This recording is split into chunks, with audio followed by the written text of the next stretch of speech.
وعلى آله وصحبه وبعد۔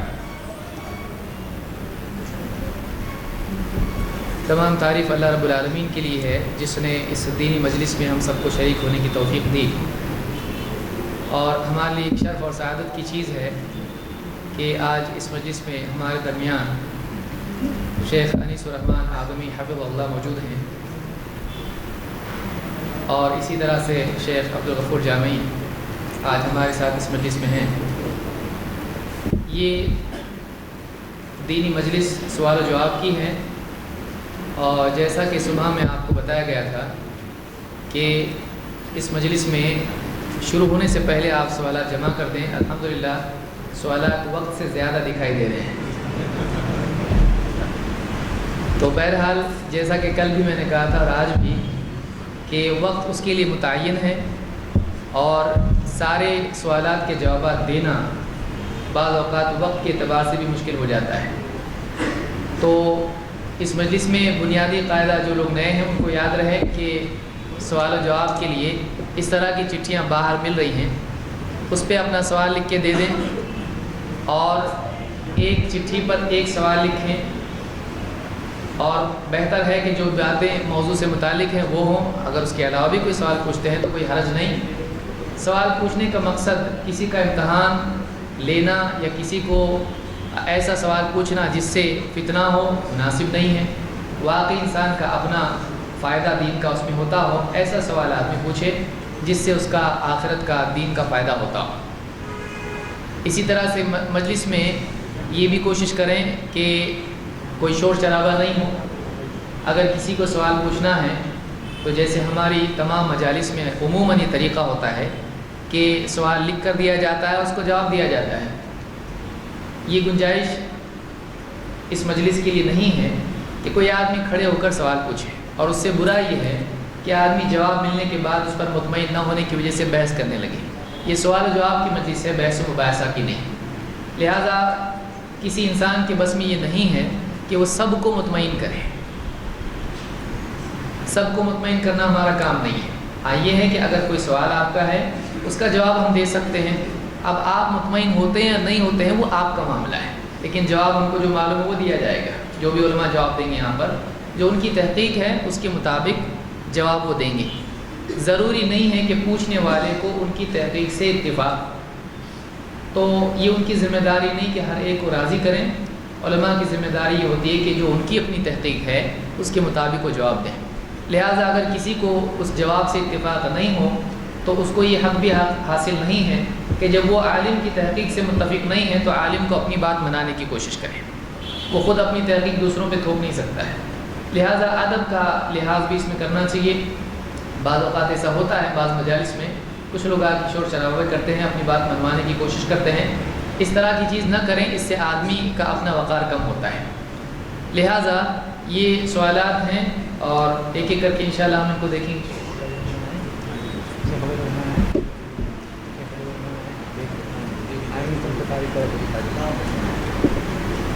تو یہ سوالات ہیں۔ سوال ہے کہ جتنے بھی محدثین ہیں سبوں نے کسی نہ کسی یعنی 4 ائمہ اربعہ کی طرف نسبت کیے ہیں، ہم کیوں نہ کریں؟ قرآن و حدیث کی روشنی میں جواب دیں۔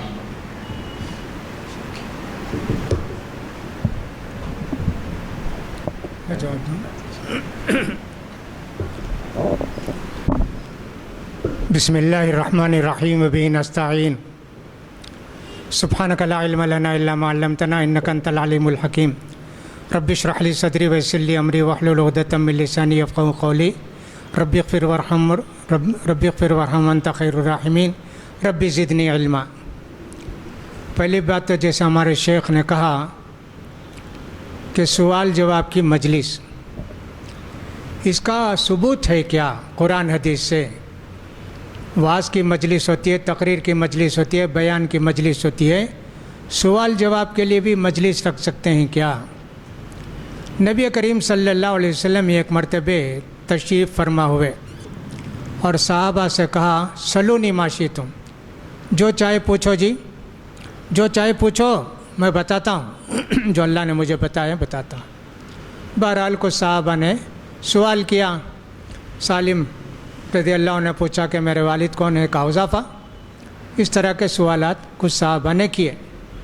ایک اور مرتبہ ایسے ہوا کہ اللہ کے رسول صلی اللہ علیہ وسلم نے کہا پوچھو، جو پوچھو گے میں بتاؤں گا جو اللہ مجھے بتایا ہے، خاموش رہے، کوئی کچھ نہیں بولے۔ اس کے بعد اچانک کچھ مجلس میں ایک آدمی آئے، ایک دم سفید لباس، کالے بال، صاف ستھرا لباس، جیسے ابھی نہا دھو کے آئے ہوں۔ مدینہ بہت بڑی بستی نہیں تھی، ایک دوسرے کو سب پہچانتے تھے، لیکن اس نو وارد کو کوئی نہیں پہچانے کون ہے بھائی ہے۔ اگر مدینے والے تو ہم کو معلوم ہوتا، باہر سے آئیں تو کپڑے میلے کچیلے ہوتے، بال بکھرے ہوتے، ایسے نہیں ہے نا۔ بیٹھے، اس کے بعد انہوں نے سوال کیا، ایمان کیا ہے، اسلام کیا ہے، احسان کیا ہے، قیامت کب ہے، یہ سب سوال کیے۔ اس کے بعد چلے گئے اٹھ کے۔ اللہ کے رسول صلی اللہ علیہ وسلم نے فرمایا بلاؤ جی ان کو بلاؤ۔ نکلے فوراً صحابہ، نہیں، غائب ہو گئے۔ اس کا حضرت عمر رضی اللہ تعالیٰ عنہ سے اللہ کے رسول صلی اللہ علیہ وسلم نے بعد میں پوچھا، اس دن ایک آدمی آئے تھے، معلوم کون تھے وہ؟ نہیں اللہ کے رسول معلوم نہیں نا، جبریل علیہ السلام آئے تھے جی۔ آپ لوگوں نے سوال نہیں کیا تو وہ آگے ادب بتائے، سوال کیسے کیا جاتا ہے، سائل کو کیسے رہنا چاہیے، یہ سب بتا کے گئے وہ ایسے۔ تو سوال جواب کی مجلس کا ثبوت ہے حدیث کے اندر، تو کر سکتے ہیں۔ لیکن سوال جواب کس کا؟ قرآن مجید کے اندر ہے فَاسْأَلُوا أَهْلَ الذِّكْرِ إِن كُنتُمْ لَا تَعْلَمُونَ۔ اہل مکہ کہتے تھے کہ رسول انسان نہیں ہو سکتا، کوئی دوسرا ہونا چاہیے۔ قرآن کہتا ہے یہ تم اہل کتاب کو مانتے ہو نا، یہودیوں کو، عیسائیوں کو، ان سے پوچھو کہ ان کے پاس جو پیغمبر آئے وہ انسان تھے کہ نہیں؟ تم کو نہیں نا معلوم ہے، جن کو معلوم ہے ان سے پوچھو۔ ایک مرتبہ ایسے ہوا کہ ایک لشکر بھیجا اللہ کے رسول صلی اللہ علیہ وسلم، چھوٹا سا۔ ان میں سے ایک آدمی کو رات میں ناپاکی ہو گئی، جنابت ہو گئی، سر بھی ان کا زخمی تھا۔ اب بیچارے بہت پریشان ہوئے، کیسے نہائیں، کیا کریں، پانی ہے۔ پوچھا لوگوں سے کیا جی نہانا کیا؟ ہاں نہا کر نماز پڑھنا۔ نہائے اور ان کا انتقال بھی ہو گیا۔ زخم سب تازہ، اس پر پانی گرے گا تو کیا ہوگا؟ بہرحال بیچارے۔ تو اللہ کے رسول صلی اللہ علیہ وسلم کے پاس یہ واقعہ آیا تو آپ نے فرمایا قتلہم اللہ، ان لوگوں نے ان کو ہلاک کیا، اللہ تعالیٰ ان کو برباد کرے۔ انما شفاء العی سوال، معلوم نہیں تو جن کو معلوم ہے ان سے پوچھنا چاہیے، یہ آپ نے فرمایا۔ لہذا سوال کر سکتے ہیں، معلوم نہیں تو سوال کرنا، معلوم ہے تو سوال نہیں کرنا۔ معلوم ہے پھر بھی سوال کرتے، جو بھی جواب دیجئے نہیں مانیں گے، سوال پر سوال کرتے جائیں گے اور جواب پر جواب سنتے جائیں گے، پھر بھی ان کے دل کو تسلی نہیں ہوگی۔ اس لیے کہ نادانی کا سوال نہیں ہو، وہ جہالت کا سوال ہے یا دانائی کا سوال ہے، جو دانائی عقل مندی کے معنی میں نہیں ہے، جان بوجھ کر آمدن کسی کو پریشان کرنے کے لیے سوال کرتے ہیں، ایسے نہیں ہونا چاہیے۔ کچھ لوگ اس لیے سوال کرتے ہیں کہ اپنا جو مخالف ہے اس کو نیچے دکھائیں۔ مثلاً کوئی آدمی مرغی کا بیپار کرتا ہے یا کوئی اس طرح ہے، اس کے متعلق ان کو کبھی پریشانی ہوئی، ناپ تول ٹھیک نہیں تھا، کچھ بھی، وہ رکھ کے جو ہے سوال کرتے ہیں، مرغی کا کاروبار کرنا مول صاحب ٹھیک ہے کیا؟ گوشت بیچ سکتے ہیں کیا؟ فلاں کر سکتے ہیں کیا؟ ان کا اشارہ ان کی طرف ہوتا ہے جو دکاندار ان کا مرغی کو گوشت دیے تھے۔ ایسے بھی بعض لوگ ہوتے ہیں، دوسروں کو پریشان کرنے کے لیے سوال کرتے ہیں۔ اور کچھ لوگ یہ کہ مطلب کا سوال کرتے ہیں۔ کئی لوگوں سے ایک سوال کیے، سب بولے نہیں جائز نہیں جائز نہیں، پوچھتے جاتے۔ ایک جاہل سے پوچھے تو اس نے کہا جائز ہے جی، چلو ایک مولوی صاحب بول دیے، 10 مولوی صاحب کی بات نہیں لیے، ایک جاہل کی بات لے کے کہتے ہیں ہاں فلاں مولوی صاحب بولے جائز ہے، اور اسی پر عمل کرتے ہیں۔ گنجائش تلاش کرنے کے لیے اپنے حرام کو حلال بنا کے لینے کے بھی سوال کرتے ہیں، ایسا سوال کرنا بھی جائز نہیں ہے۔ مولوی صاحب کتنے پانی میں ہیں وہ دیکھنے کے لیے بھی کبھی سوال کرتے، ایسا سوال کریں گے مولوی صاحب کہیں معلوم نہیں بھائی، ہاں کہیں دیکھے سوال کیے پھنس گئے مولوی صاحب۔ جواب دینے والا حاضر رہتا ہے تو وہ بھی سوچ کے بتاتا ہے۔ ترکی کے اندر ایک صاحب تھے جوہا، ان سے آدمی نے سوال کیا، ایسا سوال کریں کہ جواب ہی نہ دے سکیں۔ کہا کہ مول صاحب دنیا کے بیچ کا حصہ بتائیے، اور بیچارے کیا جانے دنیا کا بیچ کا حصہ کیا ہے، ادھر گئے ادھر گئے ادھر گئے، اپنی لاٹھی گاڑی، یہ جی دنیا کا بیچ کا حصہ، ناپ کیا ہو چار طرف سے، میں یہیں کھڑے رہتا ہوں، بیچ کا حصہ یہ کیا بولتے، کہا کہ خاموش ہو گئے۔ تو جواب دینے والے کبھی ایسے بھی جواب دینا پڑتا، منہ بند کرو بھائی، کیا کریں گے، ایسے سب ہوتا ہے۔ لہٰذا سوال کرنے کا مقصد نیک ہونا چاہیے، نیک نیتی سے سوال کرنا چاہیے، اپنے کے لیے کرنا چاہیے، اپنے گھر والوں کے لیے کرنا چاہیے۔ بعض سوال ایسے ہوتے ہیں کہ آدمی خود نہیں کر سکتا، دوسروں سے پوچھواتا ہے، جائز ہے۔ حضرت علی رضی اللہ تعالیٰ جوان تھے، حضرت فاطمہ رضی اللہ عنہ سے شادی ہو گئی تھی، لیکن ان کو ایک جو وہ طاقت بہت تھی نا، تو اس لیے مزی نکل جاتی تھی۔ مزی کا مطلب یہ کہ آدمی جوان کو جب جوش آتا ہے 2-3 قطرے پانی اس کے وہ پیشاب کے نلکے سے نکلتے ہیں، چکٹ پانی رہتا ہے، اسے مزی بولتے ہیں۔ حضرت علی کو مسئلہ معلوم نہیں تھا، کہا کہ پیشاب کی جگہ سے پانی نکلا، نہانا ہے، منی سمجھ کے نہاتے تھے۔ سردی کے دنوں میں نہانا بڑی مصیبت، بڑی تکلیف۔ مقداد سے کہا، مقداد اللہ کے رسول سے پوچھو مرد کو اگر مزی نکلے تو کیا کرنا؟ مقداد رضی اللہ تعالیٰ نے پوچھے اللہ کے رسول سے، حضرت علی کا مسئلہ پوچھے آ کر حضرت مقداد، اللہ کے رسول نے فرمایا منہ الوضو، وضو کر لینا بس ہے جی، اپنی شرمگاہ کو دھو لو، وضو کر لو، نہانے کی ضرورت نہیں، تسلی ہو گئی۔ لہٰذا بعض مسئلے دوسروں کی طرف سے بھی پوچھ سکتے ہیں، اس لیے کہ پوچھنے والے کو کبھی شرم آتی ہے یا سلیقہ نہیں ہے پوچھنے کا، ٹھیک سے بول نہیں سکتا ہے، یہ سب طریقے ہیں۔ لہٰذا پہلا تو یہ ہونا چاہیے کہ سب سوال نیک نیتی سے ہونا چاہیے۔ جب آپ کو معلوم نہیں ہے، آپ سوال کیے، میں نے بتا دیا، الحمدللہ ہو گیا۔ البتہ آپ دلیل پوچھ سکتے ہیں، اس کی دلیل ہے کیا، اتنا۔ لیکن میں بولا سوال کیجئے، فرض کیجئے میں آپ کے سوال کا جواب دیا، پھر آپ سوال کرتے ہیں تو اس کا مطلب ہے کہ آپ مجھ سے بڑے عالم ہیں، آپ میرا امتحان لینا چاہتے ہیں، آپ کی نیت خراب ہے، لوگوں کے سامنے پریشان کرنا چاہتے ہیں پوچھ کر، یہ بری نیت ہے، ایسے سوال کرنا جائز نہیں، حرام ہے۔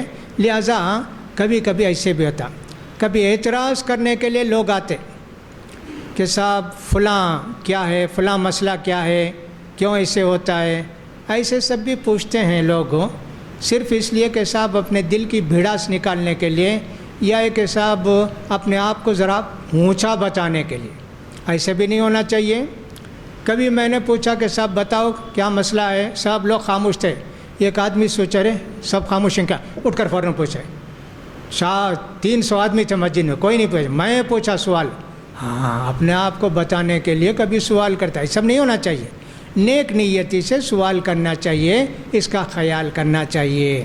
بہرحال سوالات تو جیسا کہ شیخ نے کہا بہت سے ہیں، ان کے جوابات دینا ممکن بھی نہیں مختصر وقت میں، اور ہمارے سارے جواب سے آپ کو مطمئن ہونا بھی ضروری نہیں، ہو سکتا ہے کہ کچھ سوال سے آپ مطمئن ہوں، کچھ سوال سے مطمئن نہ ہوں، آپ تحقیق کرنا چاہیں تو کر لیجئے، اور بھی لوگوں سے پوچھ لیجئے۔ جی ہاں، پہلا سوال تو بتاتے ہیں شیخ کہ سارے محدثین ائمہ اربعہ کے مسئلے کو لے کر کتاب لکھے، حدیث جمع کیے، اس طرح جتنے محدثین ہیں سبوں نے کسی نہ کسی 4 ائمہ اربعہ کی طرف نسبت کیے ہیں، ہم کیوں نہ کریں، قرآن و حدیث کی روشنی میں جواب دیں۔ بہرحال اردو کیسے بھی ان کی جواب تو بات تو سمجھ میں آ گئی۔ یہ بتائیں کہ کون سے محدث کے ساتھ حنفی، شافعی، حنبلی، مالکی لکھے ہیں کیا؟ کوئی امام بخاری مالکی، امام مسلم شافعی، کوئی اپنے آپ کو شافعی حنفی کوئی بولے ہیں کیا؟ کس نے کہا کہ سارے محدثین ائمہ کی بات کو، اللہ کے رسول کی بات کو لے کر حدیث جمع کیے، ائمہ کے طرف نسبت کیے؟ ایسا تو کہیں نہیں نا، کبھی نہیں۔ امام بخاری رحمۃ اللہ علیہ کی کتاب دیکھ لیجئے، بخاری، جو کچھ حدیث ہے انہوں نے جمع کی اور اس کو بتا دیا۔ اگر کبھی حدیث کے خلاف کسی کی بات معلوم تھی، نام نہیں لیے امام بخاری رحمۃ اللہ علیہ، بعض لوگوں نے ایسے کہا ہے، ان کی بات حدیث کے خلاف ہے، اس طرح انہوں نے ذکر کیا۔ اگر 4 اماموں میں سے کسی کی طرف نسبت کرنا صحیح ہوتا تو خود امام کہتے نا ہماری طرف نسبت کرو جی آئندہ سے، ایسا بھی کہیں نہیں ہے۔ یہ بالکل غلط بات ہے کہ لوگ یہ کہیں کہ محدثین بھی چاروں ائمہ کی طرف نسبت رکھتے تھے۔ نہیں جی، آپ میں سے کتنے لوگ ہوں گے جب حق نہیں معلوم تھا تو اماموں کی بات پر عمل کرتے تھے حدیث کو چھوڑ کے، جب حدیث معلوم ہو گئی تو حدیث پر عمل کرتے ہیں۔ اس کا مطلب یہ کہ صاحب سب لوگ ایسے ہی تھے، سب لوگ حنفی تھے، سب لوگ شافعی تھے، ایسے تھوڑی کہتا ہے، ایسے کوئی نہیں کہتا ہے۔ لہٰذا محدثین کو کسی مسلک کی طرف نسبت دینا جائز نہیں ہے۔ کوئی بھی محدث مجتہد ہو، جو مجتہد سارے محدثین تھے، اور مجتہد کسی کا مقلد نہیں ہوتا ہے، کسی امام کی تقلید نہیں کرتا ہے۔ امام طحاوی رحمۃ اللہ علیہ، ابو جعفر طحاوی، جو کہ علماء احناف میں سے ایک عالم صاحب تھے، وہ لکھتے ہیں لا یقلد الا متعصب او جاہل، کسی کی بات کو جو نبی نہیں ہے ان کی پوری بات کو لے کر عمل کرنے والا یا تو تعصب پسند ہے یا جاہل ہے۔ لہٰذا کیسے کوئی محدث لے کے سارے ائمہ کی بات کو لے کر ان پر عمل کرے گا؟ لہٰذا ہم اس بات کو صحیح نہیں سمجھتے ہیں۔ واللہ اعلم بالصواب۔ کوئی کمی رہ گئی تو شیخ اس کو پورا کر دیں گے انشاءاللہ۔ شیخ سوال ہے کہ ہمارے سامنے ایک شخص ترقی کرتا ہے جس کو دیکھ کر ہمیں بہت حسد ہوتا ہے، تو ایسی صورت میں ہم کیا کریں؟ ہمیں بہت بے چینی محسوس ہوتی ہے۔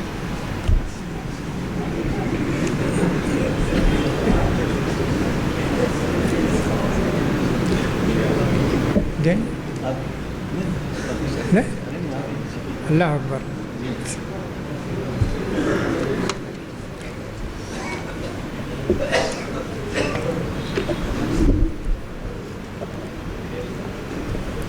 قرآن مجید میں 113 نمبر کی صورت ہے وَمِن شَرِّ حَاسِدٍ اِذَا حَسَدَ۔ جب ہمارے دلوں میں حسد پیدا ہوتا ہے تو اس کا مطلب ہے کہ ہم سب شیطان کے بھائی ہیں۔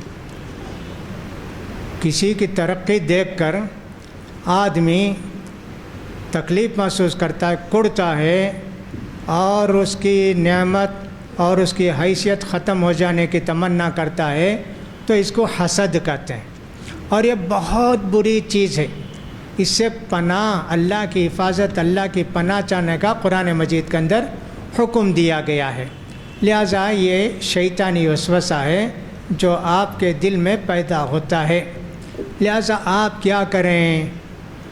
آپ کو چاہیے کہ دعا زیادہ سے زیادہ کریں کہ اللہ تعالیٰ آپ کے دل کو صاف رکھے، کہ صاف نفاق سے، حسد سے اللہ آپ کے دل کو صاف رکھے، اور آپ اپنے آپ کو ذلیل کریں، ان سے جانا، ان سے ملنا، صاحب ان سے محبت کرنا، یہ سب طریقہ اپنائیں، ان کو راضی بھی کریں۔ اگر حسد کیے ہیں، کبھی بد دعا کیے ہیں تو ان سے معافی بھی چاہیں۔ آدمی جب تک اپنے آپ کو ذلیل نہیں کرے گا، معمولی نہیں سمجھے گا، اس کا کبر غرور دور نہیں ہوتا ہے۔ یہ کبر کی علامت ہے۔ وہ بڑا کیوں بنا، میں بڑا کیوں نہ بنوں، وہ چھوٹا بن جائے۔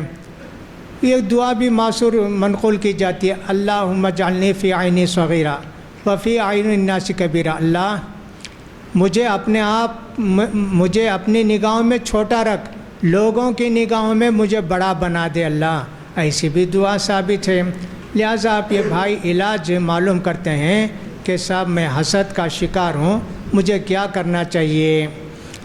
بہت سارے لوگ ایسی رہتے تھے کہ صاحب اپنی جو کوتاہیاں غلطیاں ہوتی ان کو اپنے آپ کو، ایک تو دعا ہے اور دوسری بات یہ کہ اپنے آپ کو اتنا حقیر اور ذلیل اور کم کرے کہ سب کے سامنے اپنے آپ کو بے بس محسوس کرے، ان کا ضرورت مند سمجھے اور ان کے لیے دعا کرتا رہے۔ جب یہ وسوسہ آیا فوراً اللہ سے دعا، اللہ ان کو اور بھی نواز، اور بھی ان کو توفیق دے، اور بھی تیرے راستے میں خرچ کرنے کی توفیق دے۔ اس طرح کی دعا کرتا رہے تو شاید ان کا یہ مرض دور ہو۔ واللہ اعلم بالصواب۔ سوال ہے کہ کسی اسکالر کا منحصر ہونا کتنا ضروری ہے ان سے علم لینے سے پہلے؟ شیخ آئے تو نیا سوال ہے۔ ہاں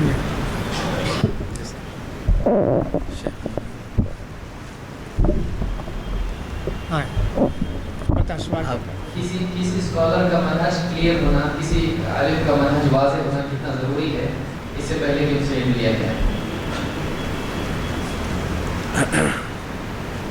السلام علیکم ورحمۃ اللہ وبرکاتہ۔ بسم اللہ، الحمد للہ، والصلاة والسلام علی رسول اللہ، اما بعد۔ یہ سوال جو کسی بھی شخص سے علم لینے سے پہلے اس کے منہج کے بارے میں جانکاری کے حوالے سے جو کیا گیا ہے، یہ اہم ترین سوالات میں سے ایک ہے۔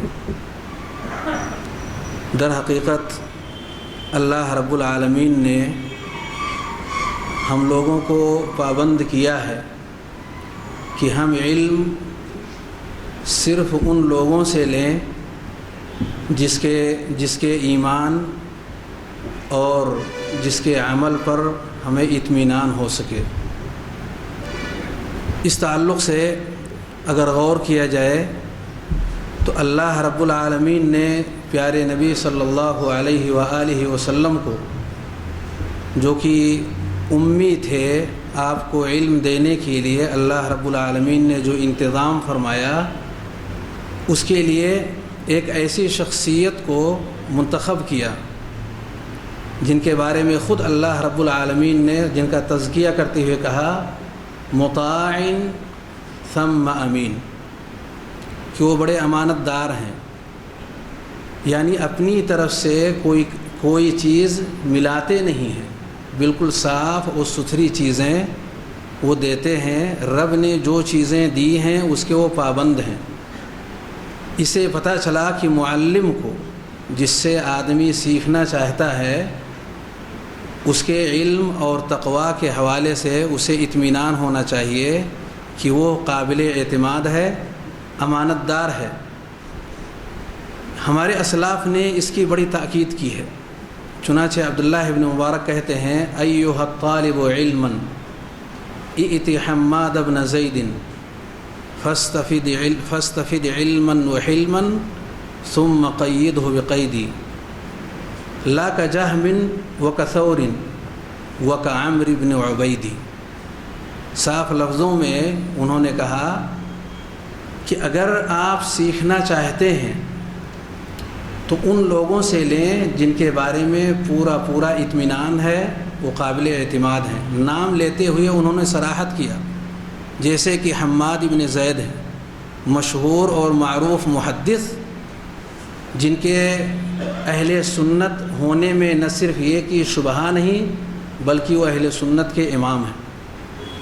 اور پھر اس کے اپوزٹ کی بھی انہوں نے مثال دیا اور کہا کہ جیسے جہم بن صفوان ہے، عامر بن عبید ہے، ان جیسے لوگوں سے علم نہ لیا جائے جو کہ اپنے عقیدے اور منہج کے حوالے سے نہ صرف یہ کہ معروف بلکہ اس کے بھی وہ امام ہیں، اس راستے میں یہ گئے ہوئے ہیں۔ تو ہمارے اسلاف نے اس کی بڑی تاکید کی ہے، اور خاص طور سے صحابہ کرام نے بھی اس حوالے سے ہمارے لیے بڑے نمونے چھوڑے ہیں۔ اس میں بڑی ساری مثالوں میں سے ایک مثال حضرت عمر بن خطاب رضی اللہ تعالیٰ عنہ کی ہے۔ ان کے پاس خط لکھ کر کے اجازت لی گئی کہ حساب کے میدان میں ایک ایسا شخص ہے کہ جس سے استفادہ کیا جا سکتا ہے، مگر وہ نصرانی ہے۔ تو اس کے جواب میں عمر بن خطاب رضی اللہ تعالیٰ عنہ نے لکھا مات النصرانی والسلام، نصرانی مر گیا، اللہ پر سلامتی ہو۔ یعنی ہمیں جو استفادہ کرنا ہے وہ ان لوگوں سے کرنا ہے جن کے بارے میں ہم پورے طور پر مطمئن ہوں کہ ان کے ذریعے سے جو چیزیں آ رہی ہیں وہ صاف ستھری ہیں، صحیح ہیں۔ لا تکرموہم وقد اہانہم اللہ، کہا انہیں عزت مت دو، اللہ نے انہیں ذلیل کیا ہے۔ یہ حضرت عمر بن خطاب رضی اللہ تعالیٰ عنہ ہیں جنہوں نے یہ منہج اور یہ طریقہ ہمیں دیا ہے، اور آپ کے بعد بھی یہ سلسلہ جاری اور ساری رہا، تمام لوگوں نے اس کی پوری رعایت کی ہے کہ ایسے ہی لوگوں سے علم لیا جائے جن کے بارے میں ہم مطمئن ہوں کہ وہ علم کے اعتبار سے، تقویٰ کے اعتبار سے قابل اطمینان ہے۔ امام احمد بن حنبل رحمہ اللہ کا ایک نہایت ہی مشہور موقف ہے کہ ان کے سامنے دو لوگوں کا تذکرہ کیا گیا، ان میں سے ایک ثور ابن یزید ہیں اور دوسرے کا نام اس وقت میرے ذہن میں نہیں ہے۔ ان دونوں اشخاص کا امام احمد بن حنبل رحمہ اللہ کے سامنے تذکرہ کیا گیا کہ علم کے اعتبار سے ثور ابن یزید نہیں، ابو ثور ہیں، علم کے اعتبار سے کچھ کمزوری ان کے اندر ہے، لیکن یہ پختہ ہیں اپنے منہج میں اور اپنے عقیدے میں۔ اور دوسری شخصیت جو کہ علم کے اعتبار سے کافی پختگی ان کے اندر پائی جاتی تھی اور جن کا نام اس وقت میرے ذہن میں نہیں ہے، دونوں کا تذکرہ کرتے ہوئے کہا گیا کہ ان دونوں میں سے کس سے ہم علم سیکھیں؟ تو انہوں نے کہا علم قلیل مع تقوی اللہ کثیر، تھوڑا سا علم جو ابو ثور کے اندر آپ دیکھ رہے ہیں نسبتاً ان سے کم ہے، اللہ کے تقوی کے ساتھ ساتھ یہ بہت زیادہ ہے۔ اس لیے اگر ہمیں صاف ستھری چیزیں تھوڑی ہی صحیح اگر ملتی ہیں، الحمدللہ وہ ہمارے لیے مفید ہیں، نفع بخش ہیں، ہماری عبادات میں، عقائد میں، معاملات میں ہر جگہ وہ فائدہ دیں گے۔ اس لیے ایسی ہی چیزوں کی طرف ہمیں پورا دھیان دینا چاہیے، چاہے اس کا تعلق کتابوں سے ہو، کیسٹوں سے ہو، تقریروں سے ہو، یا جن چیزوں سے بھی ہو، جب تک ہمیں یہ نہ معلوم ہو کہ یہ مجہول شخصیت کون سی ہے، ہمارے اہل علم اس کی وضاحت نہ کر دیں، ہمیں ایسی چیزوں کی طرف آگے نہیں بڑھنی چاہیے۔ اس کا یہ مطلب بھی نہیں کہ عوام الناس میں سے ہر شخص آگے بڑھے اور ہر ایک پر رد و قدح کرنا شروع کر دے، وہی اپنا مشغلہ بنا لے، بلکہ یہ کام اہل علم کا ہے، وہ ان تمام معاملات کو ذمہ داری کے طور پر دیکھتے ہوئے لوگوں کی رہنمائی کریں گے۔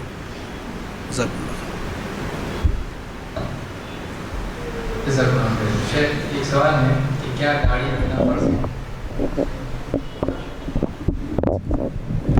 کیا داڑھی رکھنا فرض ہے؟ میں مقدم کرتا ہوں شیخ خود سے۔ آپ کچھ کہیں گے، آپ کچھ کہیں۔ داڑھی رکھنے کے بارے میں حدیث میں اللہ کے نبی صلی اللہ علیہ وسلم نے فرمایا وعف اللحا، کہ داڑھی چھوڑ دو۔ بعض روایات میں وفر اللحا اور بعض میں ارخ اللحا وغیرہ کے الفاظ آئے ہیں، جن سے معلوم ہوتا ہے کہ داڑھی چھوڑنا، زیادہ کرنا، لٹکانا، یہ ساری چیزیں اللہ کے نبی صلی اللہ علیہ وسلم کا حکم ہے۔ اور یہ بات معلوم ہے کہ اللہ کے نبی صلی اللہ علیہ وسلم جس چیز کا حکم دے دیں وہ لازم ہو جاتا ہے، اس لیے کہ اللہ کے نبی صلی اللہ علیہ وسلم نے خود فرمایا تھا کہ لولا ان اشق علی امتی لامرتهم بالسواک عند كل صلاۃ، اگر مجھے امت پر مشقت کا خوف نہیں ہوتا تو میں انہیں ہر نماز کے وقت مسواک کا حکم دیتا۔ تو معلوم یہ ہوتا ہے کہ اللہ کے رسول صلی اللہ علیہ وسلم کسی چیز کا حکم دے دیں تو اس کا پورا کرنا لازم ہوتا ہے، اور اسی کو ہم فرض کہتے ہیں۔ احناف کے علاوہ کوئی یہ فرق نہیں کرتا ہے، عموماً حنفی حضرات کہتے ہیں کہ فرض اور واجب الگ ہے، لیکن ہمارے ہاں فرض اور واجب دونوں ایک ہوتے ہیں، اور جمہور محدثین اور علماء کے نزدیک یہی بات ہے۔ اس لیے داڑھی رکھنا بلکہ داڑھی چھوڑ دینا یہ لازم ہے، واجب ہے، اور اگر کوئی آدمی داڑھی کاٹتا ہے یا پوری طرح مونڈ دیتا ہے تو دونوں گناہ گار ہیں۔ اس میں اختلاف ہے علماء کا کہ ایک مشت کے بعد داڑھی کاٹی جائے یا چھوڑ دی جائے۔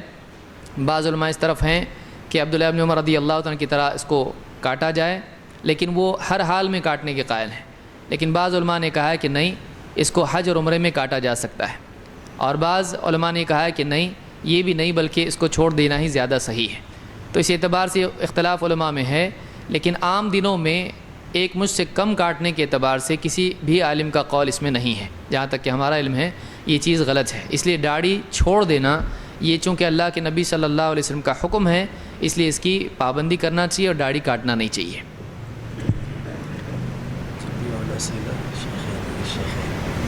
ہم کچھ سوال ہے کہ میں نے اپنے بھائیوں کے نام پر کچھ رقم لی تھی جو 10,000 روپے کے قریب تھی، لیکن میں ان تک یہ رقم پہنچا نہیں پایا اور آج میری طاقت وہ رقم ادا کرنے کی نہیں ہے، تو میں کیا کروں؟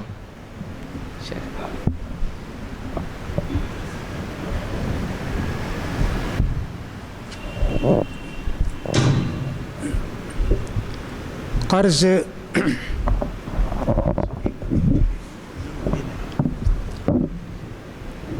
جب لیا گیا ہے تو اس کا ادا کرنا ضروری ہے۔ حدیث میں تو ایسے آتا ہے، جو آدمی کسی سے اس نیت سے قرض لیتا ہے کہ میں اس کو ادا کر دوں گا، تو اللہ تعالیٰ اس کے لیے ادا کرنے کی کوئی صورت پیدا کر دیتا ہے۔ دوسری بات یہ ہے کہ جو آدمی اس نیت سے قرض لیتا ہے کہ میں دوں گا نہیں، یا نیت غلط ہے اس کی، تو اللہ تعالیٰ اس کو قرض ادا کرنے کی سہولت نہیں دیتا، یہاں تک کہ وہ اسی حالت میں مر بھی جاتا ہے اور قیامت میں مفلس بن کے اللہ کے یہاں حساب دے گا۔ تو قرض کی ادائیگی ضروری ہے۔ آپ کے لیے ضروری ہے کہ آپ جن سے قرض لیے ہیں بار بار ان سے معذرت کریں اور اللہ سے دعا کریں۔ حضرت علی رضی اللہ تعالیٰ عنہ سے بھی حدیث آتی ہے کہ بہت قرض تھا ان پر، اللہ کے رسول صلی اللہ علیہ وسلم نے ان کو دعا سکھائی قرض ادا کرنے کی۔ کئی دعائیں ہیں تو پڑھتے رہے یہاں تک کہ ان کا قرض ادا ہو گیا۔ پہاڑ جیسے قرض تھے، کئی صحابہ کو اللہ کے رسول صلی اللہ علیہ وسلم نے قرض ادا کرنے کی دعا سکھائی ہے، لہٰذا دعا بھی کرتے رہیں اور ان سے مہلت بھی مانگتے رہیں۔ صحیح تھی نیت آپ کی اور دینے کی نیت اب بھی صحیح ہے، دعا بھی کرتے ہیں، اسی حال میں آپ کا انتقال ہو گیا تو پھر آپ کے بچوں کو چاہیے کہ ان کا قرض ادا کریں۔ اگر ان کی بھی حیثیت نہیں تو اللہ معاف کرے گا، لیکن قرض ادا کرنا بہت زیادہ ضروری ہے۔ مسلم شریف کی جو آخری حدیث ہے کتاب التفسیر سے پہلے، اس کے اندر ابو الیسر کی ایک لمبی حدیث آتی ہے، کئی واقعات ہیں۔ اس میں سے ایک واقعہ یہ ہے کہ ایک آدمی نے قرض لیا، ایک صحابی نے قرض لیا، سمجھے دینے کی سکت نہیں تھی ان کو، بار بار وعدہ کرتے وعدہ لیتے نہیں کر پاتے۔ آخر میں سوچا کہ صاحب سر چھپائیں ان سے، آمنا سامنا نہ ہو، راستہ ہی بدل دیے، نظر ہی نہیں آتے ان کو۔ یہ بھی کئی جگہ تلاش کیا، آخر ایک دن ان کے گھر پہنچے فجر کی نماز کے فوراً بعد، کہا کہ جی نکل کے آؤ، میں آپ کے گھر آ گیا ہوں۔ سمجھ گیا رہے یہاں بھی آ گئے بھائی یہ صاحب، جا کے اپنے چھپر کٹ پلنگ کے نیچے چھپ گئے، بیٹے سے بلا کے کہا بیٹے جا کے بتا دو ابا نہیں ہے، باہر گئے۔ ڈر کے مارے کہا، شرم کے مارے کہا، بیٹے نے آ کے کہا ابا جان پلنگ کے نیچے چھپ گئے ہیں اور مجھ سے بولے کہ جا کے بول دو باہر چلا گیا۔ کہا تمہارے بیٹے نے بتا دیا کہ تم پلنگ کے نیچے چھپے بیٹھے، آؤ نکل کے آؤ۔ اب کیا کرتے آئے؟ کہا کیا بات ہے؟ کہا ایسی صورت۔ کہا اچھا جب بھی سہولت ہوگی دے دینا، نہیں سہولت ہوگی تو میں معاف کر دوں گا، ایسے انہوں نے کہا۔ لہٰذا قرض ادا کرنے کی آپ کی نیت صحیح ہے، دعا بھی کرتے رہتے ہیں آپ اللہ مالک الملک کے ساتھ، انشاءاللہ اللہ آپ کے لیے صورت پیدا کرے گا۔ پہلے نیت تو پیدا کیجئے کہ یہ قرض مجھے ادا کرنا ہے، اور ان کے لیے دعا دیتے رہیے جنہوں نے قرض دیا ہے آپ کو، ہو سکتا ہے اللہ کوئی صورت پیدا کر دے۔ دوسری صورت یہ بھی ہو سکتی ہے کہ ان کا قرض لینے کے لیے اور ایک آدمی سے قرض لیا، ان کا قرض ادا کیا، ان سے قرض لے کے ان کا ادا کیا، یہاں تک کہ آپ کی سہولت ہو جائے۔ کھانے پینے میں کفایت کیجئے، اپنے پیٹ کو ذرا کم ڈالیے اور سب اپنے قرض دار کے لیے کچھ بچائیے، اللہ تعالیٰ ضرور آپ کی نیت صحیح ہے تو قرض ادا کرنے کی صورت پیدا کرے گا انشاءاللہ۔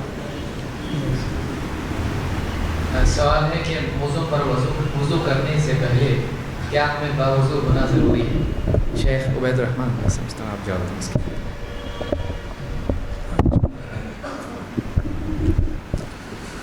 موضوع پر وضو کرنے کی، موضوع پر مسح کرنے کی اجازت شریعت نے دی ہے۔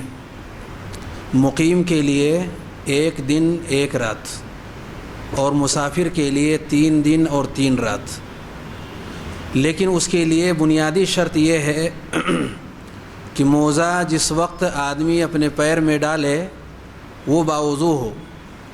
باوضو ہونے کا مطلب یہ ہے کہ شروع کر کے مکمل کر چکا ہو، یعنی بایاں پیر دھل کے فارغ ہو چکا ہو، اس کے بعد وہ موزے پہنے۔ کچھ لوگ اس میں زیادہ ہی جلد بازی کر جاتے ہیں، ایک پیر کو دھلنے کے بعد اس کو فوراً موزہ داہنے پیر میں پہن لیے، پھر بایاں پیر دھلے اور بایاں پیر کا موزہ بائیں پیر میں ڈال لیے۔ یہ مکمل طہارت کے بعد پہننا نہیں ہوا، بلکہ ابھی طہارت مکمل نہیں ہوئی تھی، اس سے پہلے ہی پہن لیا گیا۔ بایاں پیر جب تک مکمل آدمی دھل نہ لے اس وقت تک موزے نہ پہنے۔ دھل لینے کے بعد وضو ٹوٹنے سے پہلے کسی بھی وقت میں اگر وہ پہن لیتا ہے تو اس نے گویا کہ اس شرط پر عمل کر لیا۔ نبی کریم صلی اللہ علیہ وآلہ وسلم نے حضرت مغیرہ ابن شعبہ رضی اللہ تعالیٰ عنہ سے فرمایا دعہما فإنی ادخلتہما طاہرتین، چھوڑ دو، یعنی موزے ہمارے پیر سے نہ نکالو، دھلنا ضروری نہیں ہے پیر کا۔ میں نے جس وقت یہ موزہ پہنا تھا اس وقت میں طہارت کی حالت میں تھا، یعنی ایسی پوزیشن میں ہمارے لیے جائز ہے کہ ہم اس کے اوپر مسح کر لیں، دائیں ہاتھ کو دائیں پیر پر، بائیں ہاتھ کو بائیں پیر پر، یا ایک ہی ہاتھ سے دونوں پیر پر مسح کر لیں، کوئی حرج کی بات نہیں۔ دوسری بات یہ اسی حوالے سے کہ یہ کب سے اور کب تک رہے گا موزہ پر مسح، 1 دن 1 رات مقیم اور 3 دن 3 رات مسافر کے لیے، لیکن یہ وقت کا شمار کب سے ہوگا؟ آیا جس وقت ہمارا وضو ٹوٹے گا اس وقت سے، یا جب پہلا مسح اس کے اوپر کریں گے؟ صحیح اور راجح یہی ہے کہ جس وقت ہم پہلا مسح اپنے موزے کے اوپر کریں اسی وقت سے شمار کیا جائے گا، یہاں تک کہ 24 گھنٹے ہو جائیں، یعنی 1 دن 1 رات مقیم اور 3 دن 3 رات مسافر کے لیے۔ سوال ہے کہ بسم اللہ نام رکھنا کیسا ہے؟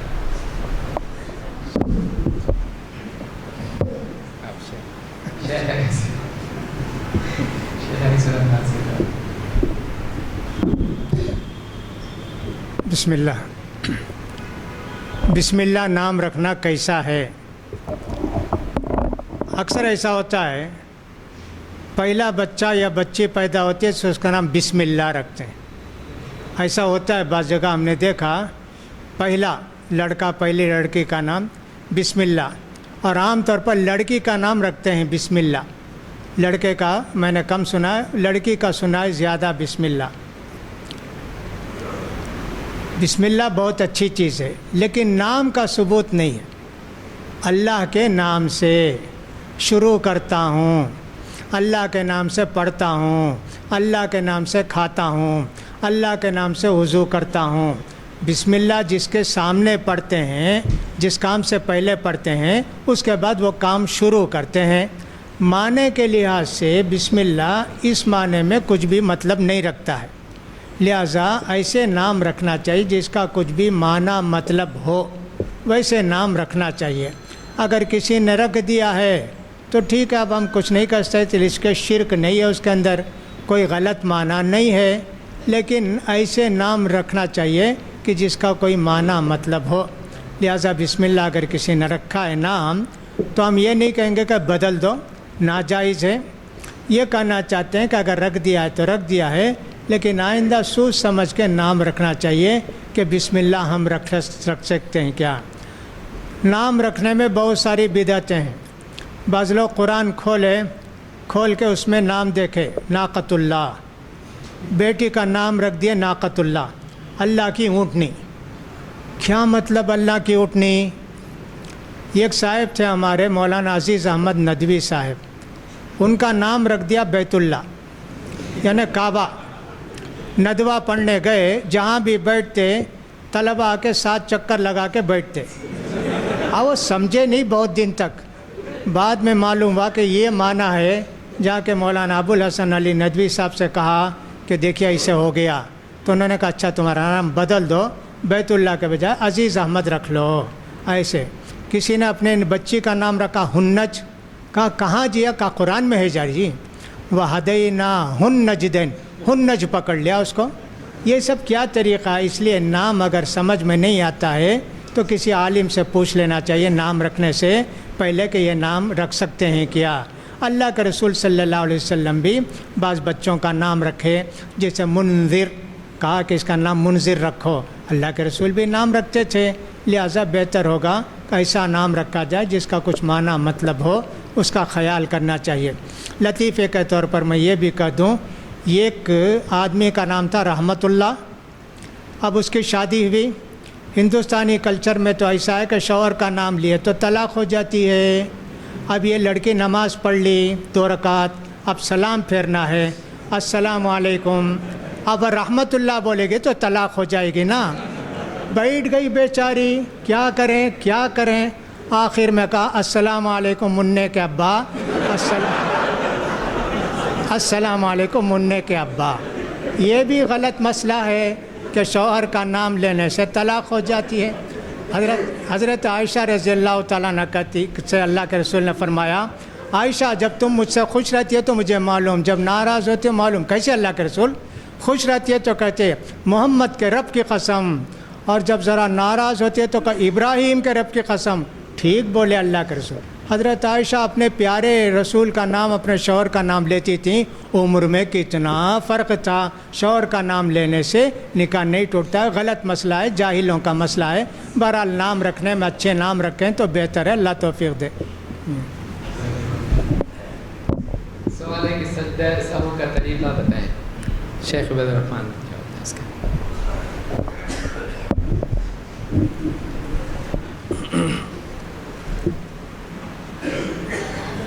بہت ساری کمی اور کوتاہی نماز میں ہو جایا کرتی ہے۔ اگر کچھ ایسی کمیاں جس کا تعلق واجبات صلاۃ سے ہے، یعنی کچھ ایسے کام چھوٹ جائیں جو نماز کے اندر واجبات سے اہل علم نے شمار کیے ہیں، تو اس کے چھوٹنے پر سجدہ سہو ہے۔ مثال کے طور پر اگر کوئی شخص نماز پڑھ رہا ہے اور پہلے تشہد میں بیٹھنے کے بجائے وہ کھڑا ہو گیا، تو اب آخر میں سلام پھیرنے سے پہلے 2 سجدہ کر لے، جسے سجدہ سہو کہتے ہیں۔ یا اسی طریقے سے جو بھی تکبیرات الانتقال ہیں، یہ سارے کے سارے واجبات ہیں، ان میں سے بھی کوئی اگر چھوٹ جا رہا ہے تو اس موقع پر سلام پھیرنے سے پہلے 2 سجدہ کر لیا جائے۔ سجدہ سہو اس طرح کی چیزوں پر ہیں، اور کبھی کبھار کچھ چیزیں زیادہ ہو جاتی ہیں، کبھی کچھ چیزیں کم ہو جاتی ہیں۔ ایسے میں کب ہمیں سلام سے پہلے سجدہ کرنا ہے اور کب سلام کے بعد سجدہ کرنا ہے، اہل علم نے ذکر کیا۔ خاص طور سے صحیح مسلم کے اندر جو احادیث امام مسلم رحمۃ اللہ علیہ نے ذکر کی ہیں سجدہ سہو کے ابواب میں، اس کو سامنے رکھتے ہوئے یہ بات واضح ہوتی ہے کہ کل 4 حالتیں کسی بھی انسان کی ہوتی ہیں۔ پہلی حالت یہ ہوتی ہے کہ کچھ کمی اور کوتاہی ہو جائے، کچھ کمی اور کوتاہی ہو جائے، جیسا کہ ابھی مثال میں پیش کیا گیا۔ تو اگر کمی اور کوتاہی ہو جاتی ہے تو سلام پھیرنے سے پہلے سجدہ کر لیا جائے، اور اگر کمی کے بجائے زیادتی ہو جائے، جیسے 4 رکعت پڑھنے کے بجائے 5 رکعت پڑھ لے، زیادتی ہو گئی، اور نبی کریم صلی اللہ علیہ وسلم نے بھی ایک بار 5 رکعت پڑھ لی تھی، تو ایسے میں سلام پھیر لینے کے بعد اللہ اکبر کہے اور 2 سجدہ کر کے بغیر تشہد کے دوسری بار سلام پھیر لے۔ یہ 2 حالتیں ہوئی۔ تیسری حالت ہے جس کو ہم کہتے ہیں بھول جانا، کہ آدمی نماز میں بھول چوک کا بھی شکار ہوتا ہے، کہ کبھی کبھار ہمیں یہ یاد نہیں رہتا کہ ہم نے 2 رکعت نماز پڑھی یا 3 رکعت پڑھی۔ اس طرح کی اگر بھول چوک کا اندیشہ ہو تو اس کی 2 شکل ہے۔ ایک شکل تو یہ ہے کہ اسے کچھ بھی پتہ نہیں کہ 3 پڑھا یا 2 پڑھا، کچھ بھی ذہن کے اندر بات نہیں آ رہی ہے، ایسے میں نبی کریم صلی اللہ علیہ وسلم نے ہمیں جو رہنمائی فرمائی کہ ہم دو حالتوں میں سے جو کمتر والی حالت ہے، یعنی 2 اور 3 میں اگر شبہ ہو رہا ہے تو ہم 2 پر اعتماد کرتے ہوئے 2 رکعت مانیں اور سلام پھیرنے سے پہلے 2 سجدہ کر لیں۔ یعنی اگر کسی انسان کو ٹھیک طریقے سے یاد نہیں کہ 2 رکعت اس نے پڑھی یا 3 رکعت پڑھی، شبہ ہو رہا ہے اور شبہ اس کا اتنا پختہ ہے کہ اسے 2 اور 3 میں فیصلہ نہیں ہو پا رہا ہے، تو 2 کو مان کر کے اور رکعات کو مکمل کرے گا اور سلام پھیرنے سے پہلے 2 سجدہ کر لے گا۔ لیکن اگر شبہ ایسا ہے کہ وہ فیصلہ لے سکتا ہے، کسی نہ کسی حق میں فیصلہ اس کا جا سکتا ہے، ظن غالب اس کا آ سکتا ہے کہ کم ہے یا زیادہ ہے، تو جو بھی اس کا ظن غالب ہو، یعنی ذہن کا میلان جس طرف زیادہ ہو کہ 2 رکعت کی طرف زیادہ ہے تو 2 تسلیم کر لے، 3 رکعت کی طرف ذہن زیادہ مائل ہے تو 3 کو مان لے اور اسی پر نماز کو مکمل کرے اور سلام پھیرنے کے بعد 2 سجدہ کر لے۔ یعنی اس شکل میں جب وہ کچھ ڈیسیزن لے سکتا ہو تو ایسے میں سلام پھیرنے کے بعد اسے 2 سجدہ کرنا ہے۔ یہ کل 4 حالتیں ہیں جو اہل علم نے ذکر کی ہیں، ان تمام احادیث کی روشنی میں جو اس تعلق سے ذکر کی گئی ہیں، ہمیں اسی طریقے سے سجدے سہو کرنا چاہیے۔ سوال ہے کہ کسی مسلمان کے گھر شادی ہوتی ہے تو جو رسومات ہوتی ہیں جیسے سونے کی انگوٹھی، ہلدی کا کھانا، مہندی، جمعہ کی دعوت، رسم کے مطابق تحفہ اور کپڑے وغیرہ کرنا، مہربانی کر کے اس کے بارے میں بتلائیں۔ شیخ انیس بتائیں۔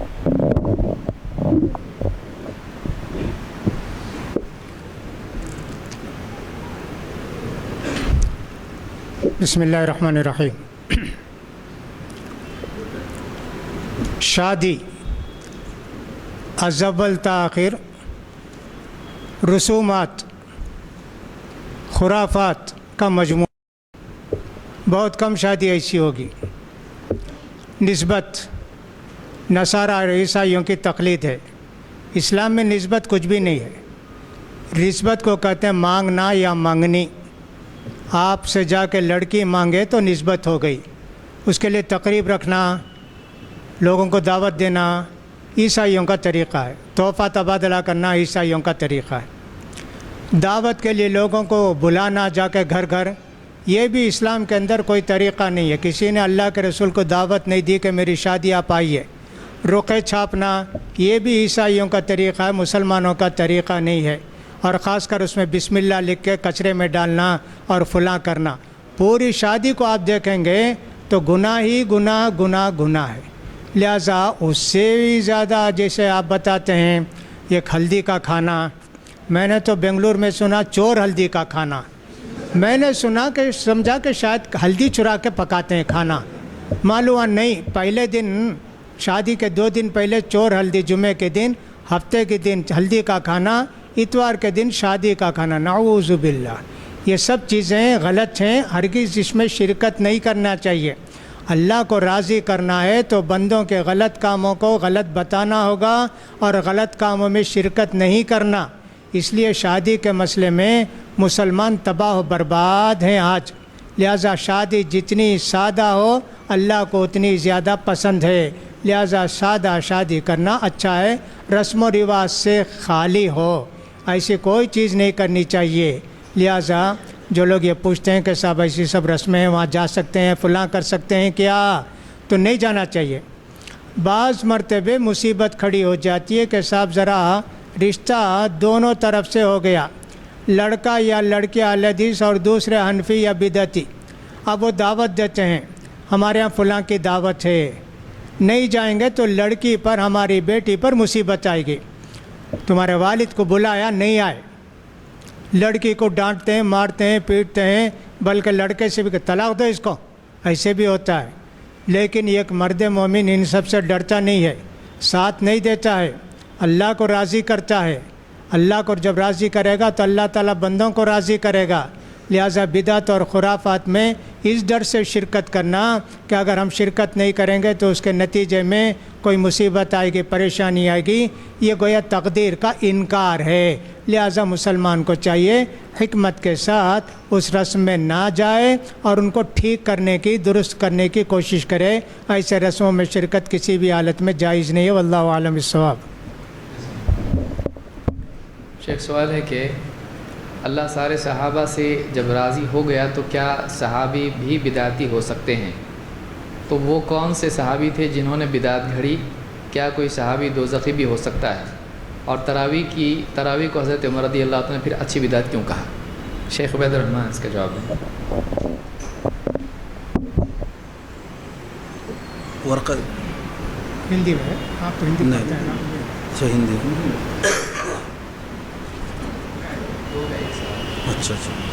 اچھا تراویح کی ہے۔ دیکھیے بدعت کا پہلے معنی اور مفہوم اگر ہمارے ذہن میں رہے تو جو سوال میں ذکر کیا گیا ہے اس کی وضاحت میں ہمیں مدد ملے۔ بدعت لغت میں کہتے ہیں کسی چیز کو بغیر کسی مثال کے، یعنی پہلے کوئی نمونہ نہ ہو، کوئی مثال نہ ہو، اور اس چیز کو تعمیر کر دینا، اس چیز کو بنا دینا، اس چیز کو ایجاد کر دینا بغیر کسی مثال کے۔ یہ عربی زبان کے اندر بدعت کا معنی اور مفہوم ہے، یعنی جس کی پہلے کوئی مثال نہ ہو، کوئی نمونہ نہ ہو، اس کو بنا دیا جائے تو وہ بدعت کہلاتی ہے۔ ہر وہ چیز جو بغیر کسی مثال کے بنی، اللہ رب العالمین نے آسمان بنایا، زمین بنائی، انسان بنایا، جو کچھ بھی اللہ رب العالمین نے بنایا، یہ ساری کی ساری چیزیں عربی زبان کے اعتبار سے بدعت کہلاتی ہیں۔ اور آج کے دور میں جو بھی چیزیں آ رہی ہیں پہلے اس کے نمونے نہیں تھے، یہ پنکھے ہیں، یہ لائٹ ہے، یہ اس طرح کے ہمارے سامنے اس وقت مائکروفون رکھا ہوا ہے، بہت ساری ایسی چیزیں ہیں جس کی پہلے سے کوئی مثال نہیں تھی، ان سب کو عربی زبان کے اعتبار سے بدعت کہا جائے گا۔ لیکن شریعت میں بدعت کسے کہتے ہیں؟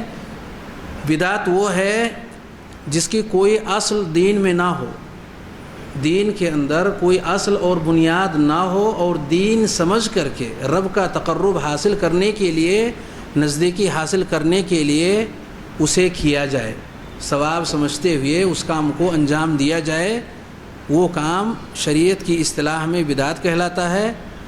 اور جو بھی بدعات ہیں ان میں صرف ایک ہی نام اس کا دیا گیا ہے کہ وہ بدعت ہے، اور ہر بدعت گمراہی ہے۔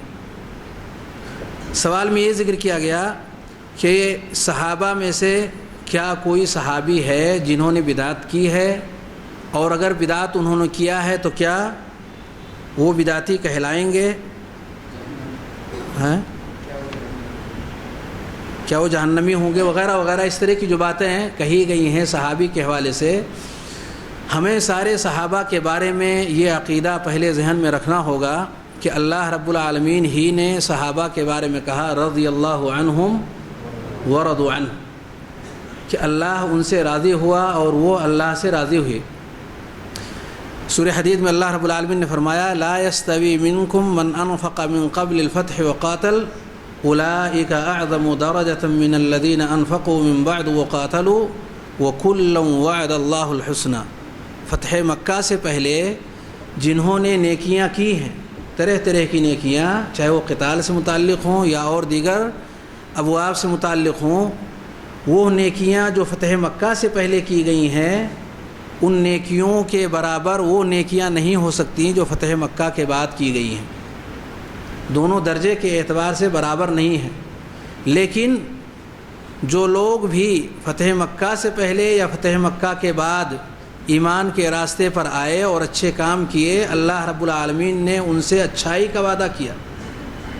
حسنہ کی تفسیر کرتے ہوئے صحابہ نے اس کی تفسیر میں ذکر کیا کہ حسنہ سے مراد جنت، یعنی ہر ایک سے اللہ رب العالمین نے، اگر وہ صحابی ہے یعنی نبی کریم صلی اللہ علیہ وآلہ وسلم پر ان کا ایمان ہے، ایمان لائے، آپ سے ملاقات ہوئی ایمان کی حالت میں، اور ایمان ہی کی حالت میں وہ دنیا سے گئے، یعنی وہ صحابی اگر رہے پوری زندگی اور صحابیت ہی پر ان کا انتقال ہوا، ان کی موت آئی، تو وہ شخص جنتی ہے، ان کے جنتی ہونے میں کوئی شبہ نہیں۔ لیکن آیا کہ اگر ان سے کچھ ایسے کام جو شریعت سے ثابت نہیں ہیں انہوں نے کیا ہو، اسے بدعت کہا جا سکتا ہو، یعنی ان سے بدعت کا صدور ہوا ہو، یہ ممکن ہے؟ ممکن ہے۔ کسی بھی صحابی سے کوئی ایسا کام جس کی کوئی بنیاد نہ ہو، انہیں جانکاری نہ ہو اور اس کام کو انہوں نے کیا ہو، یہ ممکن ہے کہ انہوں نے اس کام کو کیا ہو اچھا سمجھتے ہوئے، بہتر سمجھتے ہوئے، لیکن کسی ایک کام کے کرنے یا چند کاموں کے کرنے کی وجہ سے کسی شخص کو بدعتی نہیں کہا جائے گا۔ بدعتی اس شخص کو کہا جاتا ہے جو جان بوجھ کر کے کسی کام کو کرے اور اس کے باوجود کہ اسے بتایا جائے، اسے سمجھایا جائے، اسے جانکاری ہو جائے، وہ اس پر قائم رہے۔ ایسا شخص جس پر حجت تمام ہو جائے، کلیئر ہو جائے، واضح ہو جائے، وہ اس پر قائم رہے، ایسا شخص بدعتی کہلاتا ہے۔ اور یہ کیفیت کسی بھی صحابی کے حوالے سے نہیں کہی جا سکتی، نہ ہی آئی ہے، امر واقع میں یہ چیز ہوئی ہی نہیں۔ لے دے کر کے یہ معاملہ حضرت عمر رضی اللہ تعالیٰ عنہ کے حوالے سے بیان کیا جاتا ہے کہ انہوں نے ایک کام کے حوالے سے جو انہوں نے اپنے دور میں کیا تھا، یعنی تراویح کے حوالے سے، نعمت البدعۃ ھذہ، کہ یہ کتنی اچھی بدعت ہے جو اس وقت ہم اپنی نگاہوں سے دیکھ رہے ہیں۔ حضرت عمر رضی اللہ تعالیٰ عنہ نے سارے لوگوں کو جو اکیلے میں یا چند لوگ ایک امام کے پیچھے مختلف ٹکڑیوں میں بٹ کر الگ الگ نمازیں ادا کر رہے تھے، ایک امام کے پیچھے کر کے جو منظر انہوں نے دیکھا، اس منظر کی تعریف کرتے ہوئے انہوں نے یہ بات کہی کہ کتنا بہترین اور خوبصورت منظر ہے جو ہم اپنی نگاہوں سے دیکھ رہے ہیں، نعمت البدعۃ ھذہ۔ تو کیا یہ وہی بدعت ہے جو شرعی اصطلاح میں جسے بدعت کہی جاتی ہے؟ نہیں، یہ تو وہ کام ہے جو نبی کریم صلی اللہ علیہ وسلم نے اپنے زمانے میں کیا تھا، جس کی اصل اور بنیاد خود نبی کریم صلی اللہ علیہ وسلم نے فراہم کی تھی۔ آپ نے یہ نماز 3 دن تک مسلسل ادا کی تھی جماعت کے ساتھ، اسی مسجد کے اندر جسے مسجد نبوی کہتے ہیں۔ جب کسی چیز کا ثبوت نبی کریم صلی اللہ علیہ وسلم سے ہو گیا، وہ چاہے ایک ہی بار کیوں نہ صحیح، وہ معاملہ بدعت کے دائرے میں نہیں آتا، اس لیے کہ اس کی اصل موجود ہے نبی کریم صلی اللہ علیہ وسلم کے حوالے سے، وہ بدعت کے دائرے سے خارج ہو گیا۔ پھر یہ لغوی اعتبار سے بدعت ہے کہ آج جو ہم دیکھ رہے ہیں یہ حضرت ابوبکر کے زمانے میں نہیں تھا، نبی کریم صلی اللہ علیہ وسلم کے زمانے میں نہیں تھا، سوائے ان 3 دنوں کے۔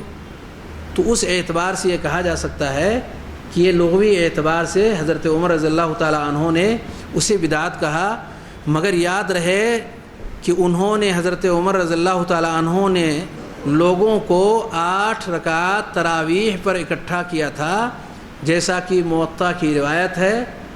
حضرت ابی بن کعب رضی اللہ تعالیٰ عنہ اور تمیم الداری رضی اللہ عنہ، ان دونوں صحابہ کو حضرت عمر رضی اللہ تعالیٰ عنہ نے متعین فرمایا ان یقوم للناس ب11 رکعہ، کہ لوگوں کو 11 رکعات پڑھایا کریں۔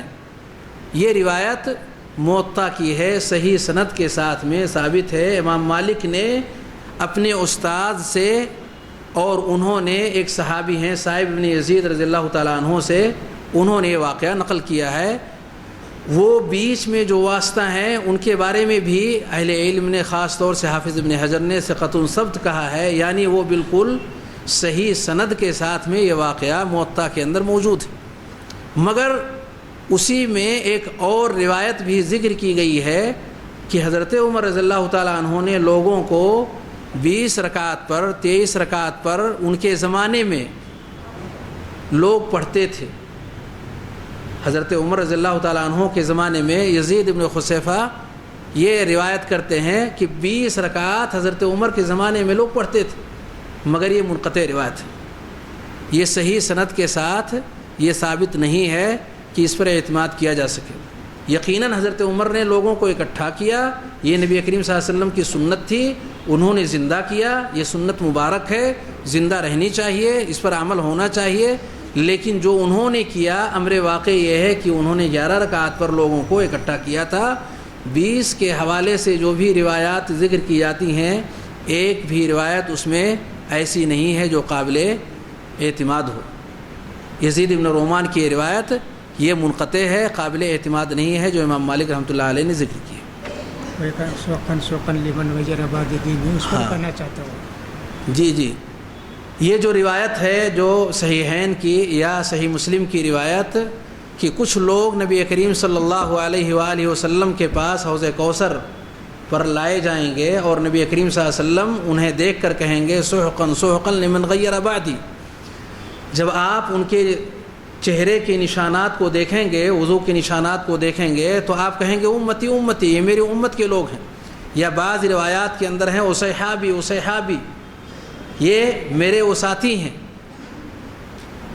تو کہا جائے گا سحقا سحقا لمن غیر بعدی، جب بتایا جائے گا کہ یہ وہ لوگ ہیں جنہوں نے آپ کے بعد چینج کر دیا تھا، یعنی اس پر قائم نہیں رہ سکے تھے، پھر آپ یہ بددعا کریں گے کہ سحقا سحقا، دوری ہے ان لوگوں کے لیے جنہوں نے میرے بعد میری شریعت کو چینج کیا۔ اب یہ کس نوعیت کی چینجنگ تھی؟ آیا وہ انہوں نے جو کام کیا نبی کریم صلی اللہ علیہ وسلم کی زندگی کے بعد، یہ وہی لوگ ہیں جنہیں ہم صحابہ کہتے ہیں اور یہ اس پر قائم رہے جو نبی کریم صلی اللہ علیہ وسلم نے تعلیمات دی تھیں؟ یقیناً نہیں، یہ آپ کے صحابہ نہیں تھے، بلکہ صحابی تو اسے کہتے ہیں جو قائم رہے نبی کریم صلی اللہ علیہ وسلم کی تعلیمات پر مرتے دم تک، مرتد نہ ہوا ہو، جو اس سے الگ نہ ہو گیا ہو دینی اسلام سے۔ یہ تو وہ لوگ ہیں جنہوں نے ما زالوا مرتدین، کہ یہ بالکل الگ رہے، دور رہے اس دین سے جو نبی کریم صلی اللہ علیہ وسلم نے لوگوں کو دیا تھا، یہ اس سے مرتد رہے، دور رہے۔ ایسے لوگوں کے لیے نبی کریم صلی اللہ علیہ وسلم نے یہ بات کہی کہ دوری ہے ان لوگوں کے لیے جنہوں نے میرے بعد اس دین کو چینج کر دیا۔ اس سے بدعتی یا وہ صحابی مراد نہیں ہے جو نبی کریم صلی اللہ علیہ وسلم پر ایمان لائے اور صحابیت پر بھی برقرار رہے اور نبی کریم صلی اللہ علیہ وسلم کے دین پر بھی قائم رہے۔ اس سے وہ بدعت مراد نہیں ہے، بلکہ اس سے ارتداد مراد ہے کہ یہ لوگ مرتد ہو گئے تھے اور نبی کریم صلی اللہ علیہ وسلم کی ان تعلیمات پر قائم نہیں رہے تھے۔ سوال ہے کہ اگر بیماری کی وجہ سے بار بار پیشاب کے قطرے بدن پہ لگتے ہوں اور وضو ٹوٹتا ہو تو کیا کیا جائے؟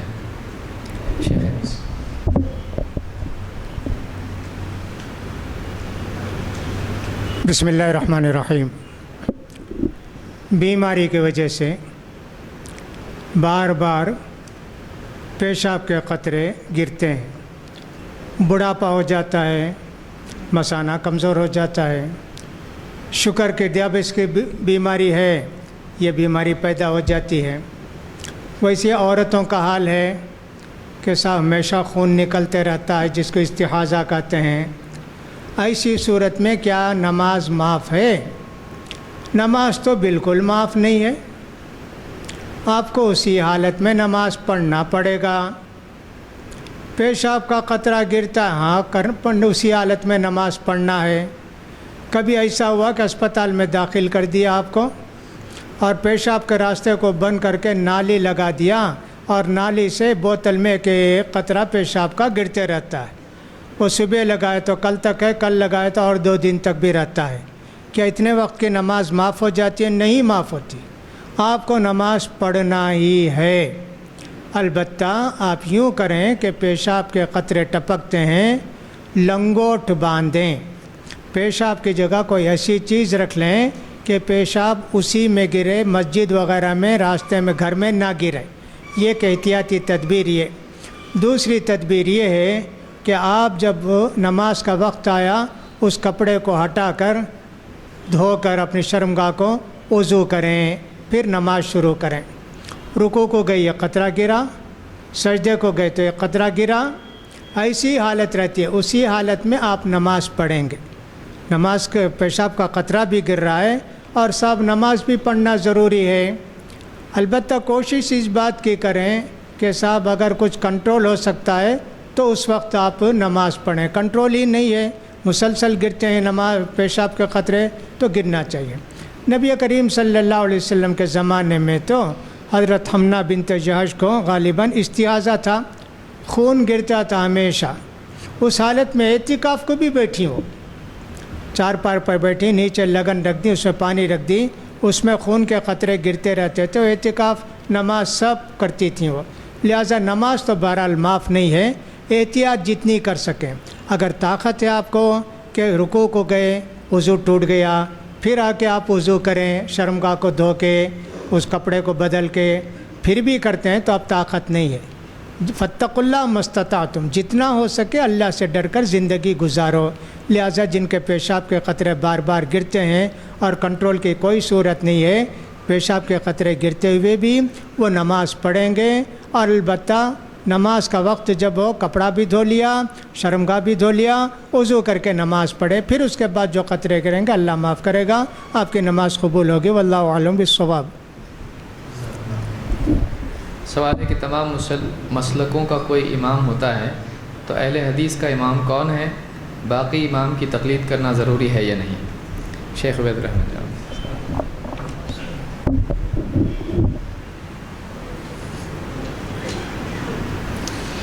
امام ہر مسلک کا ہے، اہل حدیثوں کا بھی الحمدللہ امام ہے، اور وہ امام وہ ہیں جنہیں امام الانبیاء کہتے ہیں، تمام انبیاء کے سردار ہیں جناب محمد رسول اللہ صلی اللہ علیہ وآلہ وسلم۔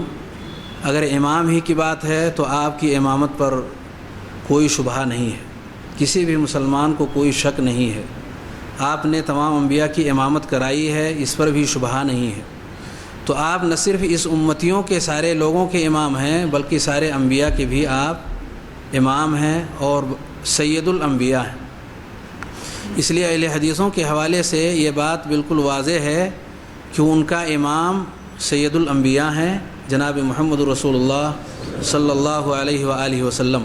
باقی لوگوں کے جو ائمہ ہیں، میں یہ نہیں کہتا ہوں کہ ان ائمہ کو امام نہیں ماننا ہے، بلکہ اہل حدیث بھی ان سارے اماموں کو امام ہی مانتا ہے۔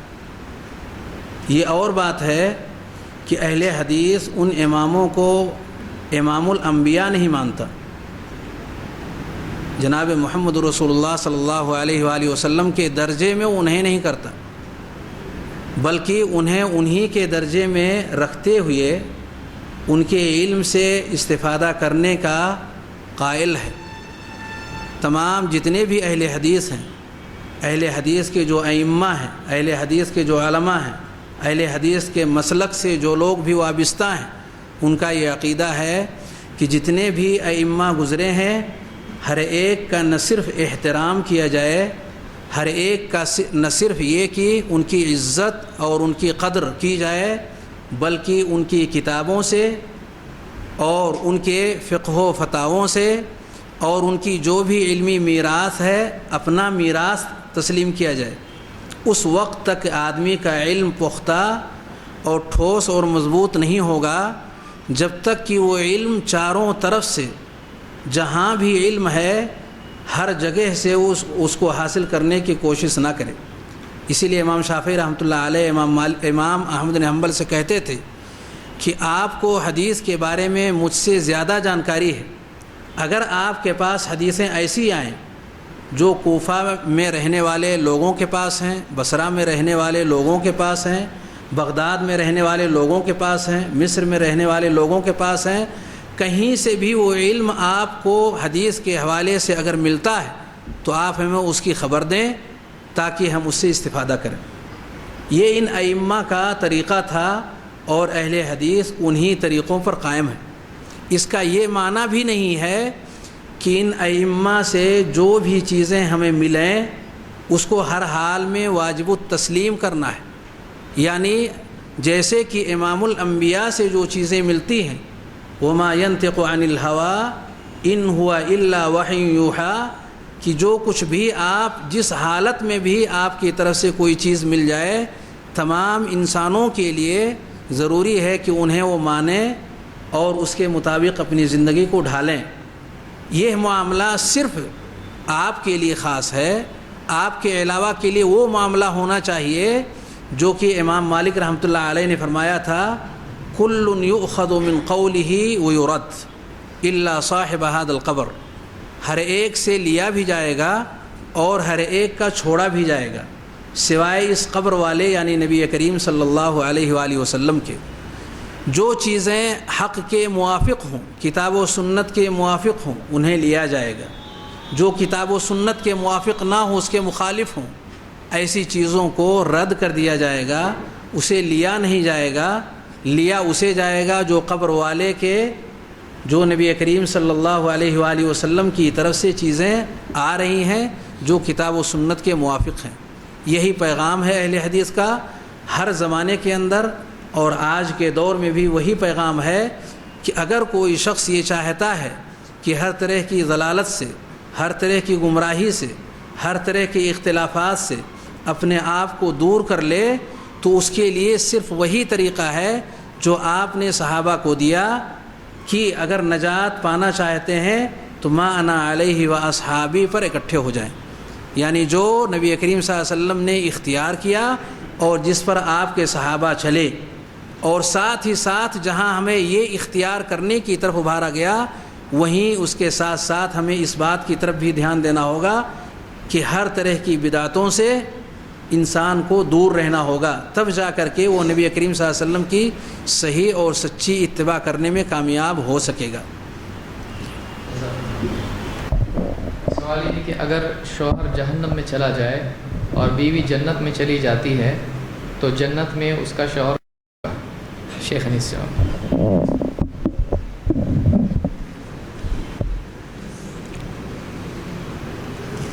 انسان پیدا کیا گیا ہے دنیا میں، دنیا کے متعلق سوچنا چاہیے کہ ہم کو کیا کرنا ہے، آخرت میں اس کا شوہر کون ہوگا، اس کی بیوی کیوں ہوگی، آپ کو کیوں فکر ہے؟ آپ نیک ہیں تو اپنی بیوی کو بھی نیک بنائیے، دونوں جنت میں رہیں گے۔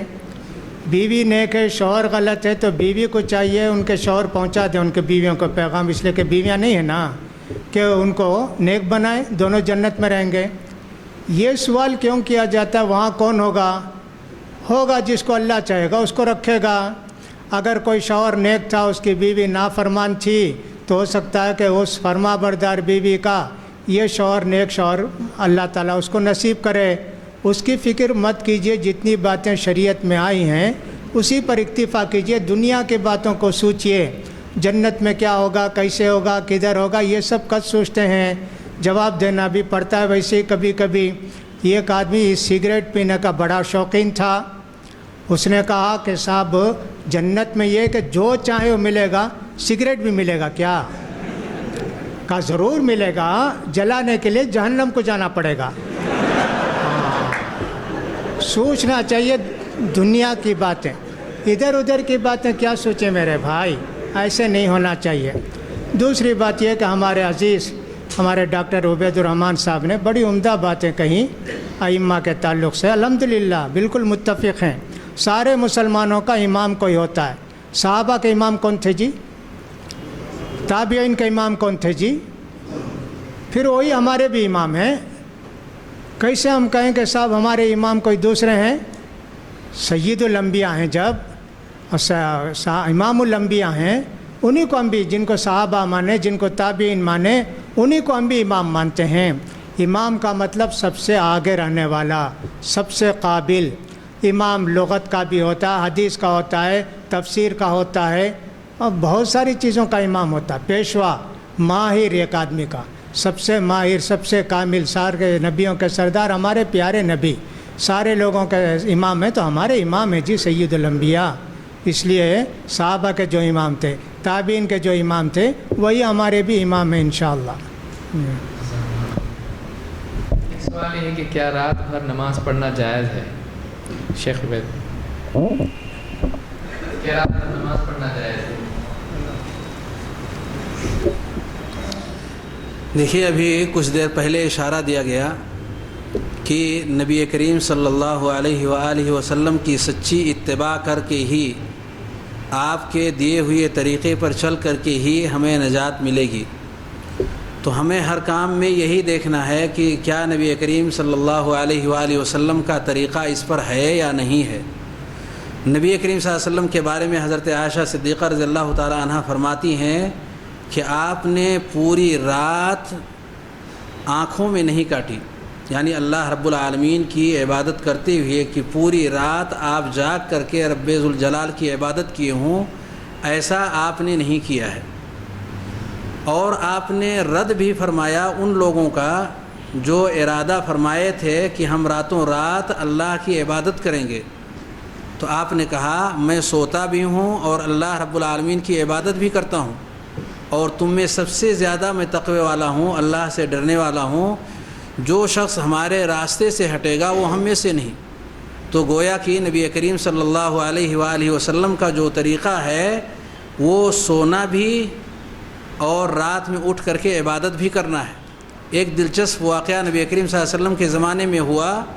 سلمان فارسی رضی اللہ تعالی عنہ نے زیارت کی ایک صحابی کی، ان کے گھر گئے تو پتہ یہ چلا کہ وہ رات بھر اللہ رب العالمین کی عبادت کرتے ہیں، قیام کرتے ہیں، اور دن بھر وہ روزہ رکھتے ہیں۔ تو انہوں نے جب ان کے سامنے کھانا پیش کیا گیا تو تناول نہیں کیا، یہاں تک کہ وہ پورا ساتھ نہ دیں۔ گھر والے یعنی جو دوسرے صحابی کے پاس ابو الدرداء رضی اللہ تعالیٰ عنہ کے پاس تشریف لے گئے تھے۔ ایسے موقع پر رات میں جب وہ قیام کے لیے کھڑا ہونا چاہ رہے تھے تو انہوں نے منع کیا کہ ابھی وقت نہیں ہے، ابھی آپ سوئیں۔ اور پھر تیسرے پہر میں انہوں نے آواز دیا کہ اب اٹھیے، اب قیام کا وقت ہے، اللہ رب العالمین کی عبادت کریں۔ معاملہ نبی کریم صلی اللہ علیہ وسلم کے سامنے جب پہنچا، آپ کے سامنے انہوں نے پیش کیا تو آپ نے فرمایا صدق سلمان فارسی رضی اللہ تعالی عنہ نے جو نمونہ سکھایا ہے، جو طریقہ انہوں نے بتایا ہے، وہ بات بالکل پرفیکٹ ہے، صحیح اور درست۔ یہی نمونہ نبی کریم صلی اللہ علیہ وسلم کا اور آپ کے ساتھیوں کا رہا ہے، اسی نمونے پر امتیوں کو چلنا ہے۔ یعنی پوری رات عبادت کرنے کے بجائے کچھ رات کا کچھ حصہ سونا اور کچھ حصہ عبادت کرنا، البتہ کم سونا اور زیادہ جاگنا، یہ اہل ایمان کی صفت قرآن میں اللہ رب العالمین نے کئی جگہوں پر ذکر کی ہے۔ اس میں کوئی حرج کی بات نہیں ہے، بلکہ یہ بہتر ہے کثرت کے ساتھ اگر کوئی شخص اللہ رب العالمین کی عبادت کرتا ہے لیکن کچھ سوئے ضرور، رات کا کچھ حصہ سو کر کے گزارے۔ نبی کریم صلی اللہ علیہ وسلم کے اس طریقے پر عمل کرتے ہیں۔ سوال ہے کہ جب تک ہم اس قابل نہیں ہوئے کہ ہم قرآن و حدیث کے معنی کو اچھے سے سمجھ سکیں، تب تک ہم کسی کی تقلید کر سکتے ہیں یا نہیں؟ شیخ انیس الرحمن سے۔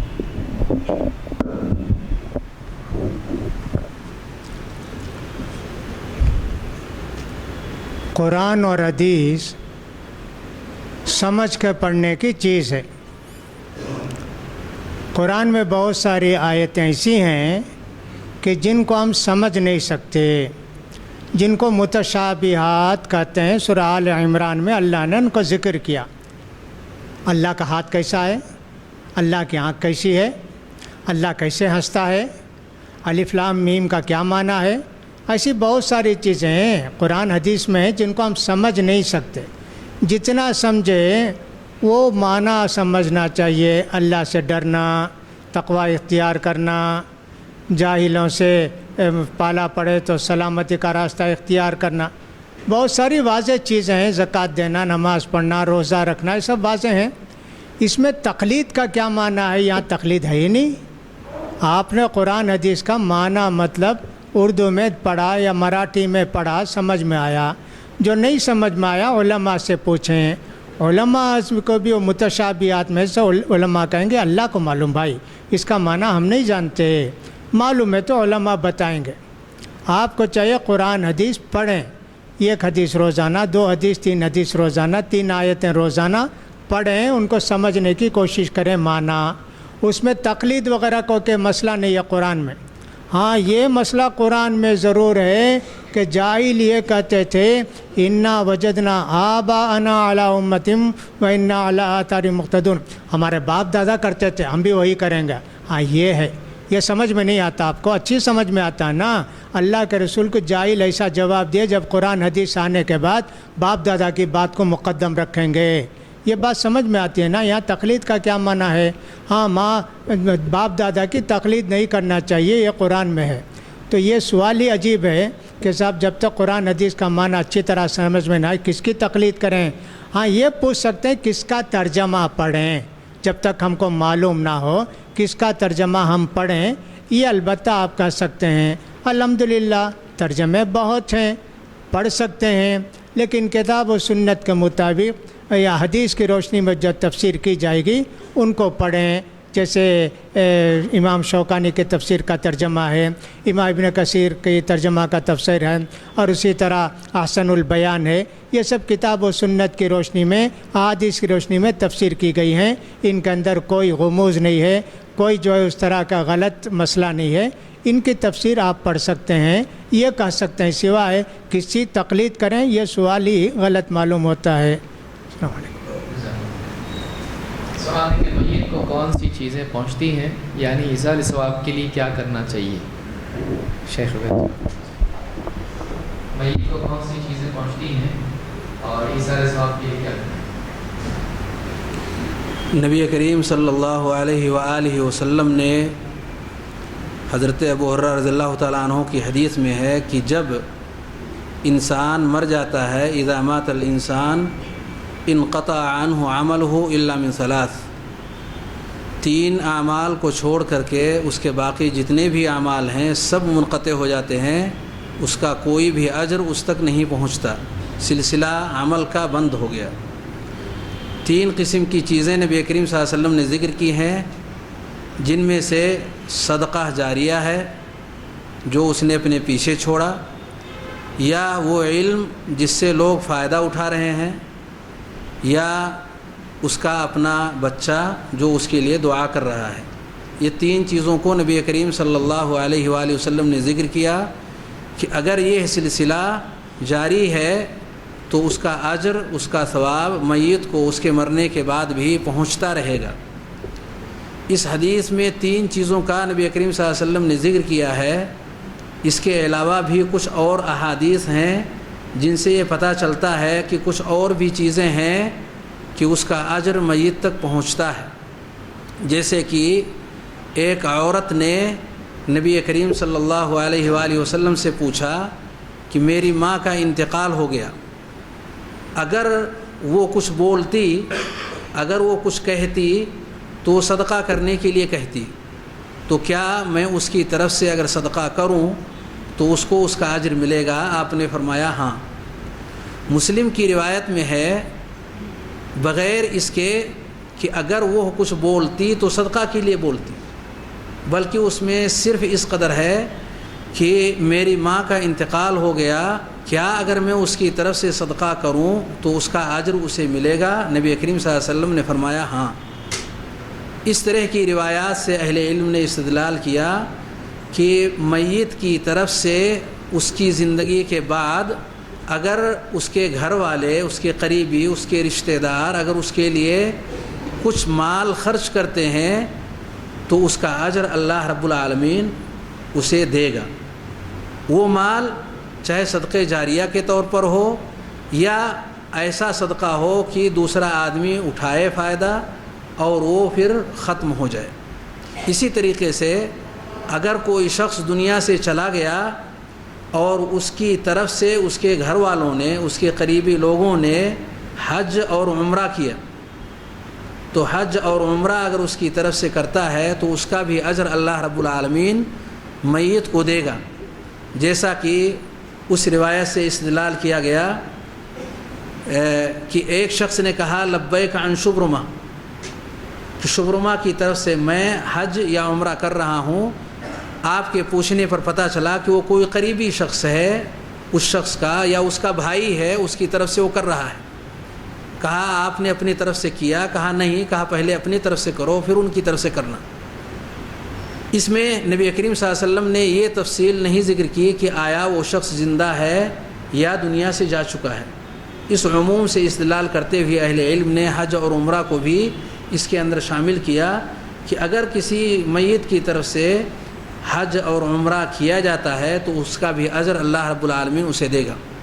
یہ چند چیزیں ہیں، اور اسی کے ساتھ ساتھ اگر کوئی عام شخص کسی کے لیے دعا کرتا ہے عمومی طور پر تو اس دعا کا بھی اجر اللہ رب العالمین دے گا اس میت کے لیے جو اس نے کیا ہے۔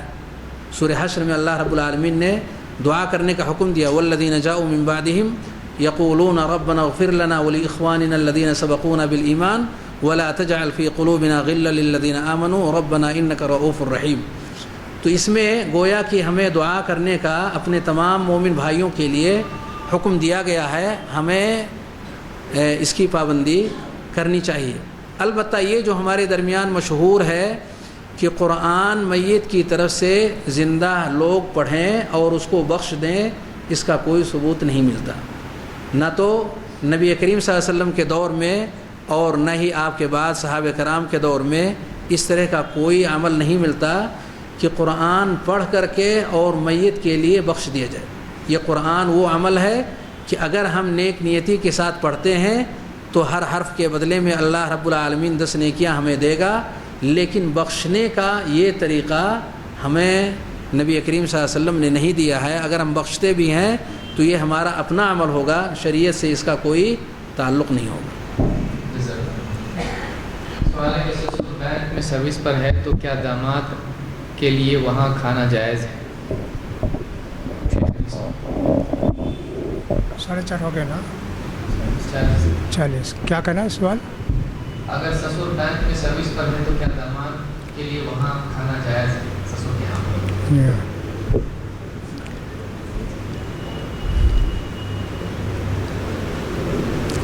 جس آدمی کے تعلق سے معلوم ہے کہ ان کی کمائی جائز نہیں ہے تو نہیں کھانا چاہیے ان کے ہاں۔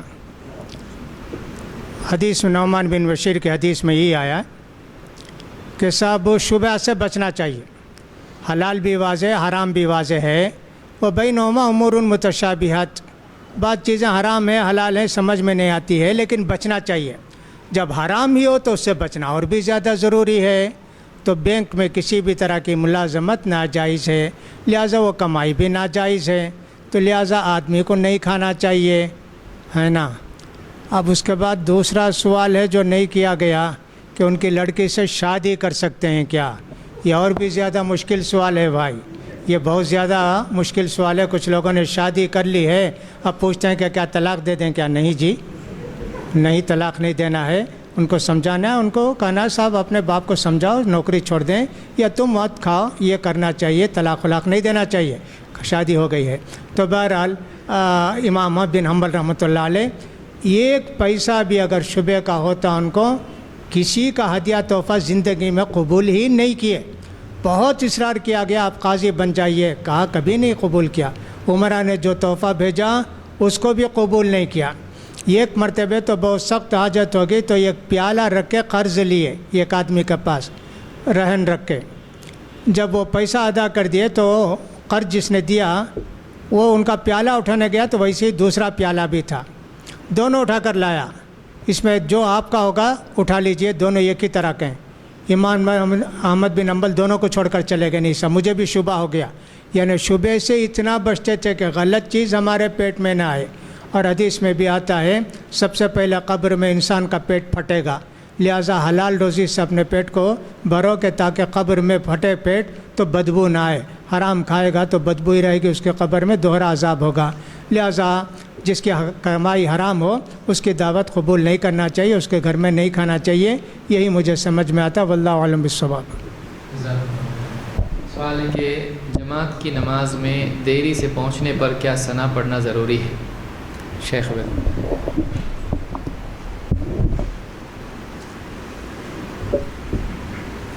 ہمیں امام کی اقتداء میں جو بھی نماز ہم پڑھیں اس میں ہمیں امام کی پوری تابعداری کا ہمیں حکم دیا گیا ہے، انما جعل الامام لیؤتم بہ، لیکن جب وہ تلاوت کر رہا ہو تو اس وقت مقتدی کو خاموش رہنا ہے، یعنی کچھ پڑھنا نہیں ہے، اپنی زبان کو حرکت نہیں دینا ہے، اسے بغور سننا ہے، جیسا کہ مشہور آیت کریمہ سورہ اعراف کی ہے، وَإِذَا قُرِئَ الْقُرْآنُ فَاسْتَمِعُوا لَهُ وَأَنصِتُوا لَعَلَّكُمْ تُرْحَمُونَ، قرآن جب پڑھا جائے تو اسے غور سے سنیں۔ ایسے میں صرف ایک چیز اس سے الگ کی گئی ہے اور وہ ہے سورہ فاتحہ کا پڑھنا، اس لیے کہ اس کے بغیر نماز ہوتی ہی نہیں، لا صلاۃ الا بفاتحۃ الکتاب، سورہ فاتحہ پڑھے بغیر نماز ہوگی ہی نہیں، یہ عبادہ ابن صامت رضی اللہ تعالیٰ عنہ کی مشہور حدیث ہے۔ اس سے پتہ چلا کہ صرف امام اگر قرات کر رہا ہے تو قرات جاری ہو تو صرف ہمیں سورہ فاتحہ پڑھ لینے کی اجازت ہے، اس سے پہلے اور اس کے بعد کسی اور دوسری چیز پڑھ لینے کی ہمیں اجازت نہیں دی گئی ہے، اس لیے ہمیں بغور امام کی تلاوت کو سننا ہے اور خاموشی کے ساتھ میں اس پر پورا دھیان دینا ہے۔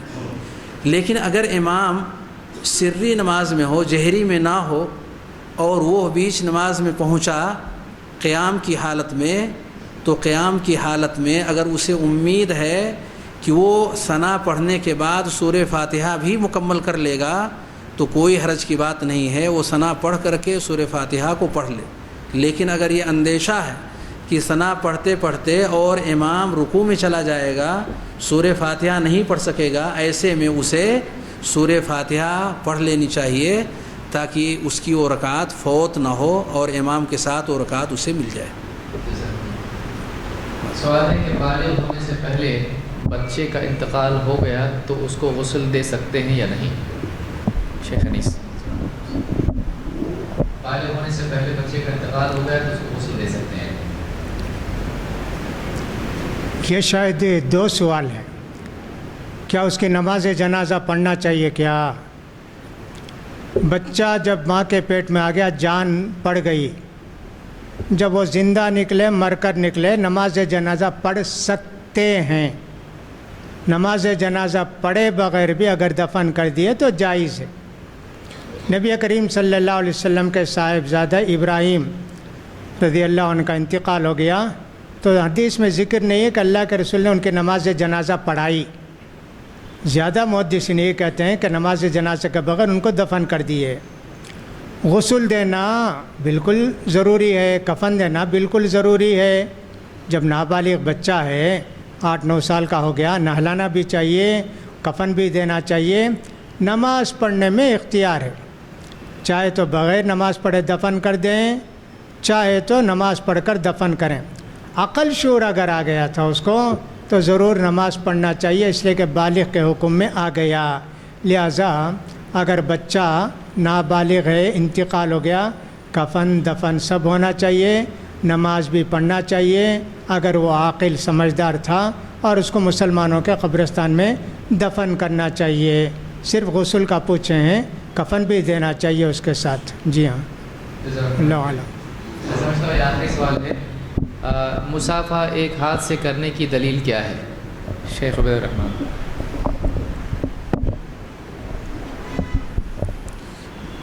اس سے پہلے اگر شیخ محترم کی اجازت ہو تو وہ روایت میں ذکر کر دوں اس حوالے سے، جو ابو داؤد کی روایت ہے حسن درجے کی، علامہ البانی نے اسے حسن قرار دیا ہے۔ والسقط یصلی علیہ، والسقط یصلی علیہ، یعنی اگر ناتمام بچہ ہے، جان پڑ چکی ہے اور وہ پیدا ہوا، یعنی مکمل بھی نہیں ہوا 9 مہینے، لیکن اگر جان پڑ چکی ہے اور وہ پیدا ہوا تو اس پر بھی نماز جنازہ پڑھی جائے گی۔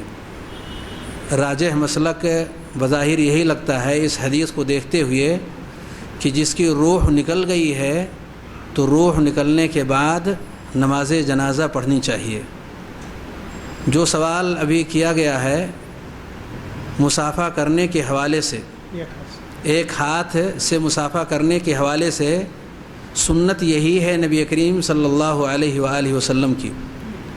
عبداللہ ابن بصر رضی اللہ تعالیٰ عنہ فرماتے ہیں، ترون یدی ہذہ صافحت بہا رسول اللہ صلی اللہ علیہ وسلم۔ التمہید ابن عبد البر میں صحیح سند کے ساتھ میں یہ روایت ذکر ہے۔ اس روایت کا مفہوم یہ ہے کہ میرے اس ہاتھ کو دیکھ رہے ہو، اس سے میں نے نبی کریم صلی اللہ علیہ وآلہ وسلم سے مصافحہ کیا ہے۔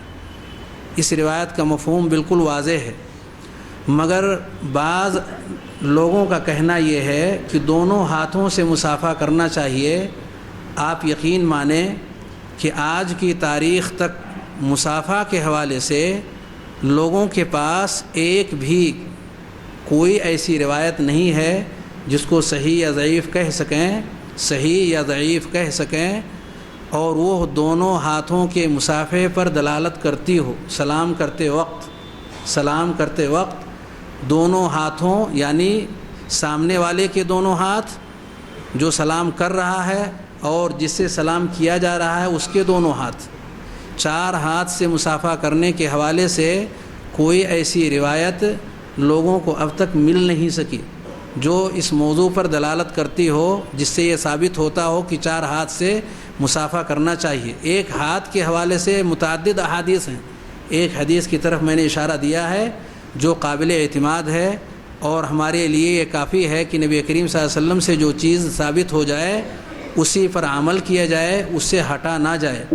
البتہ ایک حدیث لوگ ذکر کرتے ہیں اور وہ صحیح بخاری کی روایت ہے عبداللہ بن مسعود رضی اللہ تعالیٰ عنہ کی۔ انہوں نے نبی کریم صلی اللہ علیہ وآلہ وسلم سے درود کا طریقہ پوچھا کہ ہم آپ پر درود کیسے بھیجیں، تو نبی کریم صلی اللہ علیہ وآلہ وسلم نے ان کا ایک ہاتھ اپنے دونوں ہاتھوں کے بیچ میں کر لیا، ان کا ہاتھ اپنے دونوں ہاتھوں کے بیچ میں کر لیا۔ اس سے کچھ لوگوں نے استدلال کیا کہ مصافحہ 2 ہاتھ سے کرنا چاہیے، جیسا کہ نبی کریم صلی اللہ علیہ وسلم نے اس حدیث کے اندر جو کہ صحیح بخاری کی روایت ہے، اس حدیث سے یہ معلوم ہوتا ہے کہ آپ نے دونوں ہاتھوں سے مصافحہ کیا۔ مگر یاد رہنا چاہیے کہ نبی کریم صلی اللہ علیہ وآلہ وسلم نے 2 ہاتھ ملایا اور عبداللہ بن مسعود رضی اللہ تعالیٰ عنہ کا ایک ہی ہاتھ تھا، یعنی 4 ہاتھ کے بجائے یہ 3 ہاتھ والا سلام ہے جس پر آج کسی کا عمل نہیں ہے۔ استدلال اس حدیث سے، مگر اس حدیث پر عمل نہیں ہے۔ 4 ہاتھ ملانے پر عمل چل رہا ہے، اس حدیث پر عمل نہیں ہوا، یعنی ایک طرف سے 2 اور ایک طرف سے 1۔ معاملہ دراصل یہ ہے کہ نبی کریم صلی اللہ علیہ وآلہ وسلم انہیں سکھانے کے لیے شفقت کے طور پر، محبت کے طور پر، تعلیم کے طور پر آپ نے ان کا ہاتھ اپنے دونوں ہاتھوں میں لے کر کے، تاکہ آپس کے درمیان کوئی رکاوٹ والی چیز نہ رہے، شرح صدر کے ساتھ میں وہ کان اور دھیان لگا کر کے پوری باتوں کو سنیں اور سمجھیں اور بعد کے لوگوں تک منتقل کریں۔ یہ آپ کا مزاج تھا۔ مختلف طریقے سے آپ شفقت کا اظہار کرتے تھے تعلیم کے موقع پر۔ اس موقع پر بھی آپ نے یہ طریقہ اختیار کیا، اور اس کے علاوہ بھی کئی طریقے آپ نے اختیار کیے ہیں، اہل علم سے وہ چیز مخفی نہیں ہے۔ یہاں نبی کریم صلی اللہ علیہ وسلم نے تعلیم کے طور پر ایسا کیا تھا۔ مصافحہ اور سلام وہ موقع نہیں تھا جو آپ نے اس موقع پر کیا ہے، اس لیے سنت وہی ہے جو ابھی آپ کے سامنے عبداللہ بن مسعود رضی اللہ تعالیٰ عنہ کی حدیث کی روشنی میں بتایا گیا۔ اللہ رب العالمین ہمیں سنت پر عمل کرنے کی توفیق عطا فرمائے۔ میں سمجھتا ہوں وقت کافی ہو گیا ہے اور یہ مجلس یہی ہم ختم کر رہے ہیں۔ آپ جانتے ہیں کہ سوالات یہاں پر میرے ہاتھ میں اتنے سارے سوالات ہیں، اور سوال مختصر سی چھوٹی سی پرچی پر لکھا جا سکتا ہے، لیکن جواب اتنا چھوٹا نہیں دیا جا سکتا ہے۔ کوئی آدمی پوچھ لیے بتائیے قیامت کے دن کیا کیا ہوگا، تو اس کا سوال تو چھوٹا ہے لیکن جواب بہت بڑا ہوتا ہے، خصوصاً دلیل کے ساتھ جب جواب دینا ہو تو جواب میں اور بھی طوالت پیدا ہو جاتی ہے۔ لہٰذا جتنے سوالات آج اس کے جوابات دیے گئے ہیں، انشاءاللہ یہ جو چٹھیاں آپ کی آئی ہیں ان کو ضائع نہیں کیا جائے گا۔ کل انہی چٹھیوں کی بنیاد پر مزید اگلی مجلس شروع ہوگی، اور جو سوالات آئیں گے انشاءاللہ اس کے بعد ہی ان کے بعد اس کو جواب انشاءاللہ دینے کی کوشش کریں گے۔ تو بہرحال یہ سوالات ہیں جو کل انشاءاللہ مزید اور ایک مجلس ہے 3 بجے سے لے کر 4:30 تک کی، لہٰذا آپ اس میں تشریف رکھیں۔ انشاءاللہ جن کے سوالات کے جوابات نہیں ملے ہیں وہ مایوس نہ ہوں، کل بہت ممکن ہے ان کا جواب ان کو مل جائے گا انشاءاللہ۔